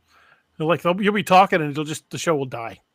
Like, did we just go off the air? Josh, like, yep, that's how we do it. I'm like, what? Cold closing. I'll start mid conversation, just go live when I'm asking Roper something dumb, and we'll just do cold opens and cold closes, and that's just how we do it. And I think it's hilarious. I might just be going, that's been a pretty good show. Josh says, wondering, bot meet hillbilly attitude adjuster. See, I was going to say the one show that I came on and was part of the Peanut Gallery. When I watched it, you guys were talking about something, and Roper was eating. And I was like, did they not realize that this went live like mid sandwich? And I was like, all right, I'll roll with it. And so just how we do. But yeah, I keep about 45 minutes or so in the center, dedicated just for the podcast itself. Like I'll upload the show, I'll edit the front and the back off of it, and upload that to the podcast catchers. And then the front and the back of the show is just us being stupid for the people online. Hey, I know we've kind of derailed from the vampire topic, and I'm not trying to get back to that. No, but have either of you noticed that Matt Squatch Presents posted a new video, and he's talking about that TikTok video of something shaking those trees? Yeah, I said that to you. If you watch it real close, that tree not only shakes, it starts skirting through the forest. Yeah. Trees don't do that. Do what? Do you want me to download it and then send it to you? If you can download it, shoot it over here. Yeah, I'll pull up Matt Squatch. I'm not sure if we can do the audio because I don't have his permission, but it shouldn't be an issue. We're crediting him. We're not claiming it as our own. No, definitely not. And I don't think it's an issue. Okay. I mean, we've played other people's stuff before, but as long as they're credited, it shouldn't be a problem. It's not a real long video. If you I would like to show the one that's just the TikTok video, but if he has the link, I can go try to grab that too. I saw it somewhere. Another poster had posted it, and it was a cropped version of it, and it just was. I've got a pretty good close up, and they even slowed it down at one point. I guess Thinker Thunker is showing a white humanoid. Thinker Thunker is the guy that does like debunking and if Thinker Thunker's seeing something, he says that it's not fake. Wow. Yeah, he's saying it looks pretty legit, and I thought I saw something on the ground moving around too. I did too, but it was just for a split second. Let's see. I'm not getting a TikTok link anywhere, even in his chat. No one posted it. So I can let me mess with this just for a second. I'll download it and then I'll crop it myself. And I reached out to Matt Squatch. I got his email address from a mutual friend. I would love to see if I could get him on the show, but he has not answered me. Patty's description of your show, Josh. Hey, Josh, I'm just going to share screen. Okay. Yeah, that's fine. That'll work too. Let me start this at the beginning. Watch this. Hold on. Make it full screen using the arrows in the green room. Where? There's like a little. If you hover over the share screen, there's like little like up and down arrows in the right corner of that square for your share screen. It's like a little diagonal. I'm not seeing it. Hover your mouse over the share screen on the left. And in the top right, you know what I'm talking about, right? Over where all our cameras are on the left. Okay. Yeah, hover over your share screen there. There's a little like diagonal arrow in the corner. If you click that, it'll make it full screen. And then you can even shut chat off if you want to make it bigger than that. Okay, I'm going to temporarily shut the chat off. Just that way people can really see what's going on. And then Turn you off can make the chat overlay. This is about as big as I can make it. Yeah. Okay, so you guys ready? Everybody in the chat room ready? Here we go. Watch this video. Apparently, Thinker Thunker, who's big into debunking Sasquatch videos, thinks this is probably real. You want to watch those trees down there? Something down there is pissed off. Yeah. This is being taken with a drone. There's no heavy equipment down there. Look, that tree is now moving. Did you see something dark there for just a second? Yep. That tree is dead middle of the screen. Oh, it's creepy as hell. And that tree starts leaving position from where it first started shaking. Now look, it goes right through the forest. It's running through the forest. Yeah. The tree just left. The tree just ran off through the forest. That's not heavy equipment, because you would see how it got in there. There is no path where heavy equipment got through there. Treebeard decided, I'm out. Found the Entwives. Yeah. Yeah, it's right there kind of in the middle. Then it goes into that clearing. Then it goes back to where it started, and then it shoots to the left into the middle of that dense area. Yeah, watch there. Right here. There goes. The tree just took off. Oh, wait, no, it'll go off again. There it goes. Yeah, right through the whole tree just took off through the trees. What the hell? Still standing straight up. Like you said, equipment would have pulled it down. Yeah. It wouldn't stay vertical. Something large down there. You can't definitively say this is Sasquatch because you never actually see it. No. You see something for a couple of fractions of a second. I just saw it again. Yeah, you kind of see it. Something emerge from the trees, and it's right back in it again. And I think there's more than one down there because you got multiple trees moving at the same time. I don't know if this is a territorial display, if they're pissed off about something, if they're fighting. I don't know what this would be, but I can't tell you. I can tell you from knowing the forests, I've been growing up hunting. I can't name anything that can do this. If you can name anything other than Bigfoot or possibly Dogman, I don't know what it could possibly be. Look at that. What can turn a tree upside down too? And those are not small trees, and drive them back into the ground. This same thing with the tree root wads extended has been seen was seen at Port Chatham. After they chased the town out, up and down the shoreline where Port Chatham used to be, there's trees like that. It takes a tremendous amount of power to pull something out of the ground like that. They jam it back in up top first. Like you said, I don't know if it goes back to it at that point. Like you said, it may not necessarily be a Sasquatch. This could be like a mountain giant. This could be a lot of different things. Yeah, there's a lot of different things it could be. But that is just freaking astounding. Nothing about that says equipment. Because one, you would see the equipment. Yeah, Mark Nebier says Bigfoot was Christmas tree shopping.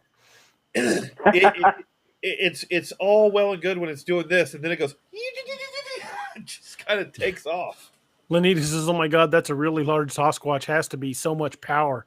Yeah, just massively powerful. Why did the chat overlay not come back? I turned it on. Said, it just didn't reappear. They have to start chatting again. Oh, okay. Well, like you said, heavy equipment. Heavy equipment is like one directional. Yeah. Like if a bulldozer takes it down or something, maybe. It just goes down. Yet you don't see it moving in 3 dimensions, and you sure as hell don't see it laterally just moving away. Yeah. No. Or picking up a tree and running off through the woods with it. This is mine now.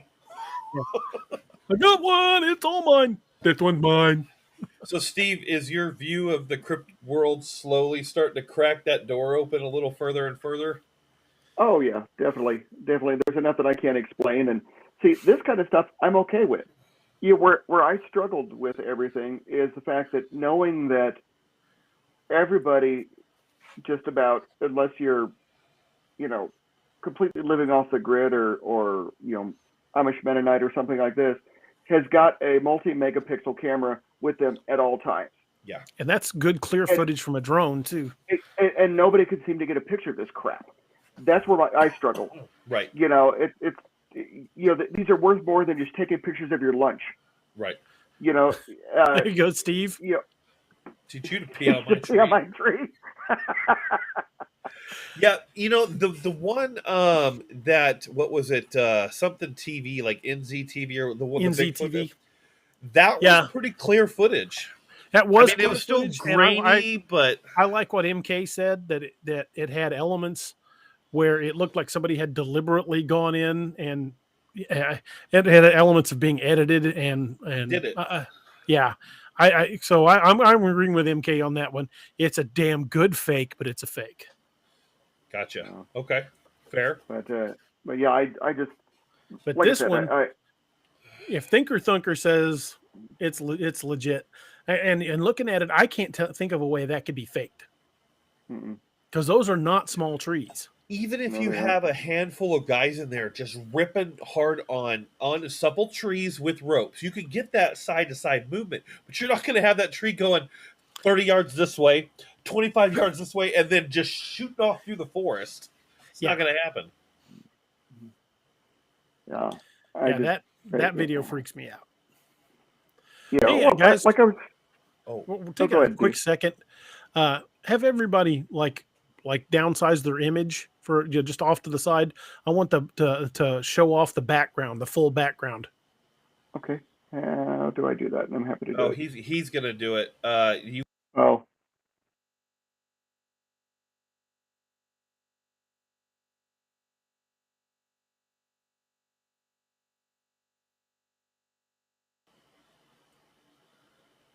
Sorry, Josh, they couldn't hear us once I did that. I didn't even think about that.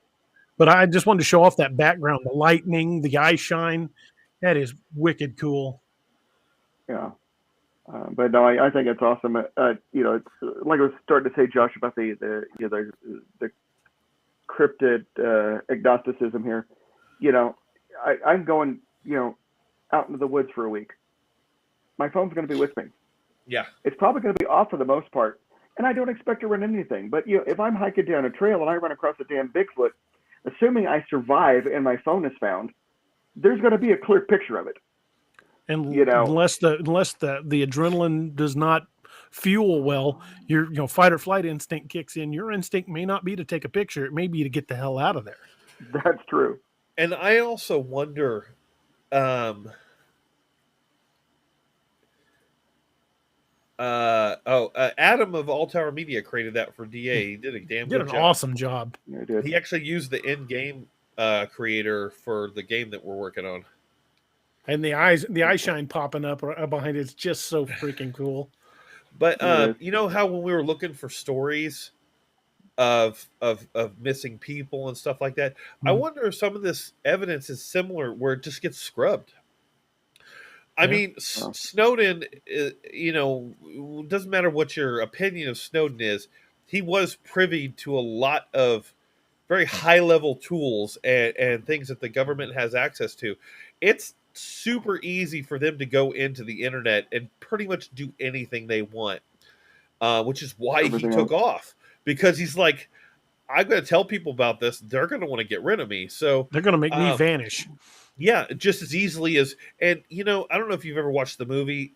I don't know how accurate it is, but if they can go in and look at anything they want, you know how easy it'd be just to do searches for this type of material, or even have alerts pop up for them that this stuff is hitting the internet. And just create a bot that just looks for it and then just deletes it.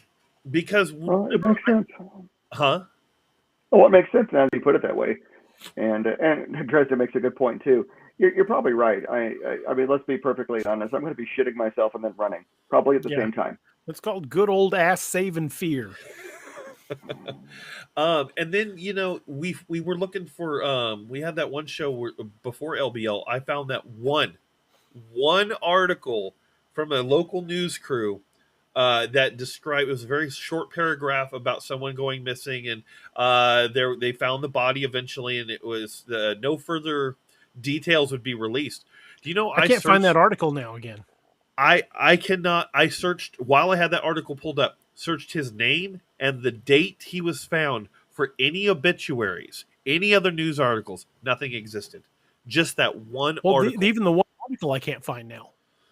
Yeah. And there was another story that was told to Dixie Cryptid about a woman that was found mauled and up in the top of a tree in a park near, I believe it was near Louisville. And that's completely sanitized. I cannot find anything on it. Yep. I have no doubt these stories are getting scrubbed. Martin Napier says, "What's so warm in my pants and wet?" Definitely going to bring my pants. Yeah, going to be bringing bringing my shitting pants down to That's the right. Wear the brown pants, Steve. brown pants. Ironically, I was wearing my brown pants that night that we were at Joe Ball's.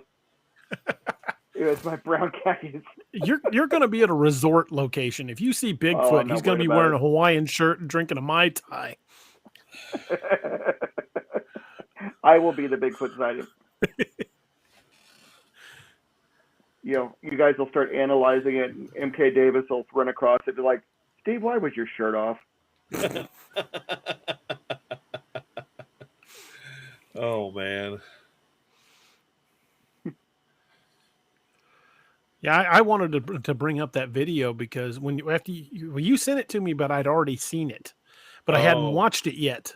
Gotcha. And then about the time I'd seen it, about the time you sent it to me, I had gotten an alert that Matt Squatch had posted a new video, and I said it's something moving a tree, and I hadn't watched it yet. Then you sent it, and I'm like, oh, I really got to watch this now. And when I watched it, I was just like, what the hell is that? Yeah, I got the alert too, and I pulled it up, and I'm like, oh, that's cool. Oh, there goes the tree. It's gone. That's what got it for me was it taken off.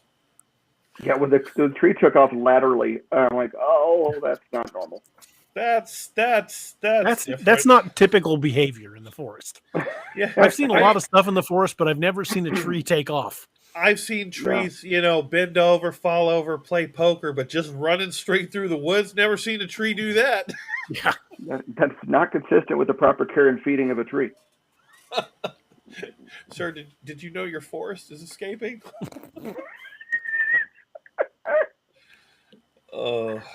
Steve plus camping equals shit.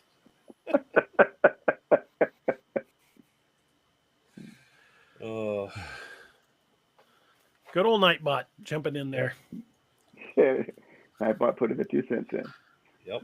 Smash that subscribe button and hit the bell. The bell's also very important if you want to get notifications. Anytime DA not only goes live, but posts any sort of content to his YouTube, you'll get that notification. Absolutely. Little Nita says tree polo. Polo. I love it. Oh, well. Whew. Yeah. I think everybody's hit that wall at the same time.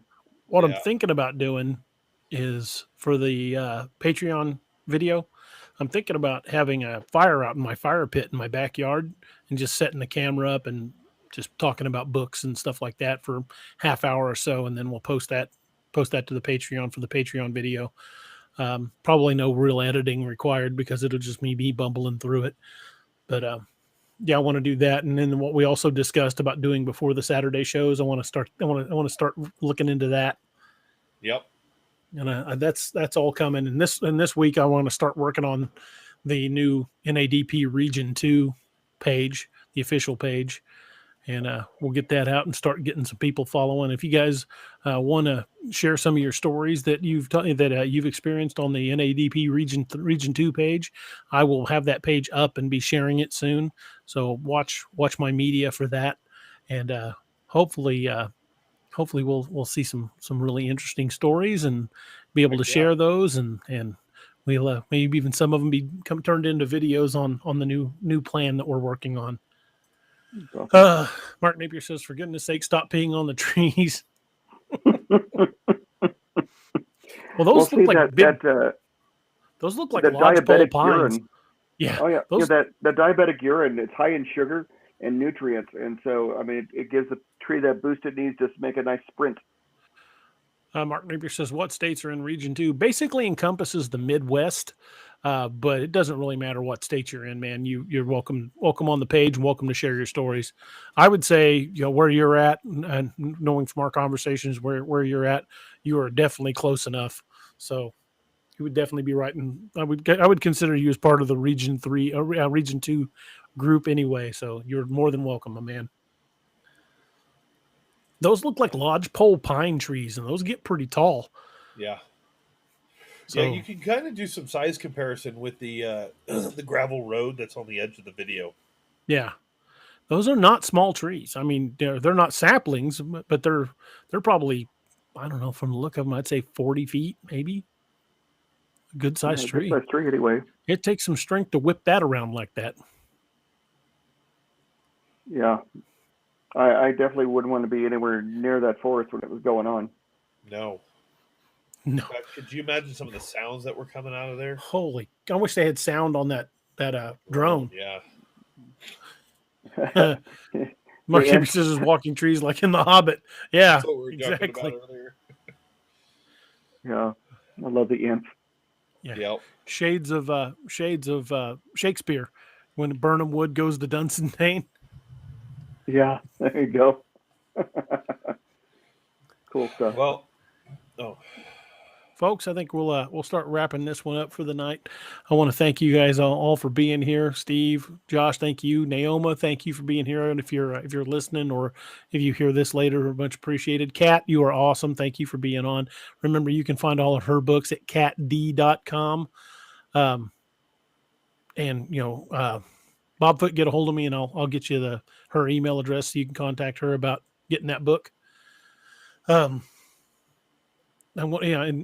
be watching for the Region 2 NADP site coming soon. That'll be on Facebook. Where I'm going to connect the NADP Region 2 site to the Nightmare Hunter web page. So that's my website. We're gonna use the Nightmare Hunter to basically coincide Nightmare Hunter explorations with the NADP Region 2, looking into real Dogman and real cryptid sightings. If you've got Dogman sightings, make sure you bring them to the Region 2 sighting. But if you've got other cryptid sightings as well, those are perfectly welcome, because I've seen a trend that in areas where you find one cryptid, a lot of times you find another. So definitely, if you got a cryptid encounter, whether it's Bigfoot, Chupacabra, whatever your cryptid encounter is, feel free to share that on the new site once it's up, and we will be posting that. And if we've got it up by Wednesday, which I plan to, we'll be sharing the links on the Wednesday night show. I want to thank you guys all for being here so much. You guys are awesome. We are within striking distance of that magic 1,000 on YouTube. So I hope we can get there in that very near future, because that opens up a lot of doors for us. Don't forget, Josh has got a show tomorrow night, State of the Nerd tomorrow night. Yep. That's if you go to facebook.com/alltowermedia, you can follow them and like their page and get all the updates when they're going to go live. They've got some really good content, and once in a while I'll pop into the mix just to kind of hang out and talk nerd with the guys, because I'm a big nerd at heart too. Hope you guys check them out, give them some love, and hope to see you guys on Wednesday. And once again, I want to thank everybody that's in uniform, all the men and women in the military, the law enforcement, corrections, EMS, and all the men and women at the hospitals, working nurses and doctors, working through all of this, because they're really putting their asses on the line. Steve, thank you, brother. You guys put your asses on the line every day, helping people out there with all that's going on in the world. And unfortunately, it's probably going to get worse before it gets better. So we are really going to need all those folks out there, the true heroes. And my hat's off to all of y'all, and I hope you guys are safe, and thank you guys for keeping us safe. Absolutely. And thank you to everybody in the group tonight. It's been an awesome chat. You guys are awesome. Have me cracking up, talking about all kinds of crazy stuff. And that was fun. Hooter Transport says I sent an email with my address. Gotcha, man. I'll get that taken care of here in the next day or so. Tomorrow's Sunday, so I may not be able to mail it out then, but I'll get it mailed out soon. We're also going to be adding a P.O. box. So if anybody wants to send me a card or wants to write a letter with their account, you'll be able to send it directly to me. So hopefully look for that coming probably this week. My wife's been after me for a while to go get it done, so I need to get that done. Destrezen says, salute to the team. God bless you. Thank you, sir. Salute to everybody out there. And you guys be safe. Thank you for being here. Josh, thank you, brother. Thank you for being here. Anything you want to plug before we go? Just in addition to our Facebook page, we're also on YouTube. There's a lot more content currently on YouTube, because we used to do Let's Plays and stuff like that. So youtube.com/alltowermedia. We hope to have the Kickstarter up soon. Me and Matt's been working on that. And if you're not aware, the Kickstarter is for a video game based in the DA-verse. So that will be coming up very shortly. And then I was going to say that paranormal show, I said once a month, Patty committed. So we're going to get that Woohoo! started. So Looking forward to seeing that. Yep. Steve, brother, you got anything you want to mention before we go? No, I'm good. I am going to make every effort to try to join the show on Wednesday, but I don't know what kind of quality of Wi-Fi I'm going to have down there at the cabin. So I may be technologically challenged, but I'm going to give it a shot. All right, brother. Well, if you can't make it, we understand why. You be safe and enjoy your relaxation time. You've certainly earned it. Yep. I need a little bit. Yep. Folks, thank you again for joining us tonight. I appreciate all of y'all out there. You guys are so awesome. I've said this many times, and I will say it again till my dying breath. Writing is a journey that we take together, and no one part of that dimension is more important than the other. Because without the readers, there would be no need for the writer. It's, you guys are just as important to the story, and you help shape the story. And the fact that you guys have shown so much support and enjoy the book so much and get words of encouragement, and even people that have had ideas that have sent my way, and those all help. And you guys reaching out and saying hi to me and stuff just makes my day. And I appreciate you guys so much. And thank you so much for taking this journey with us. And stick with it, folks, because we're not done yet, and we've got a long way to go. And I've got a lot of stories left to tell. Awesome. And I hope you guys have a wonderful night. See you guys on Wednesday. Good night. Thank you for joining us tonight on DAX Machina. If you ever have an encounter of your own that you wish to discuss, contact us at daroberts@daroberts.net. You can remain completely anonymous if you wish. Pull your covers up tight and keep a nightlight burning bright. Oh, and did you forget to lock your doors?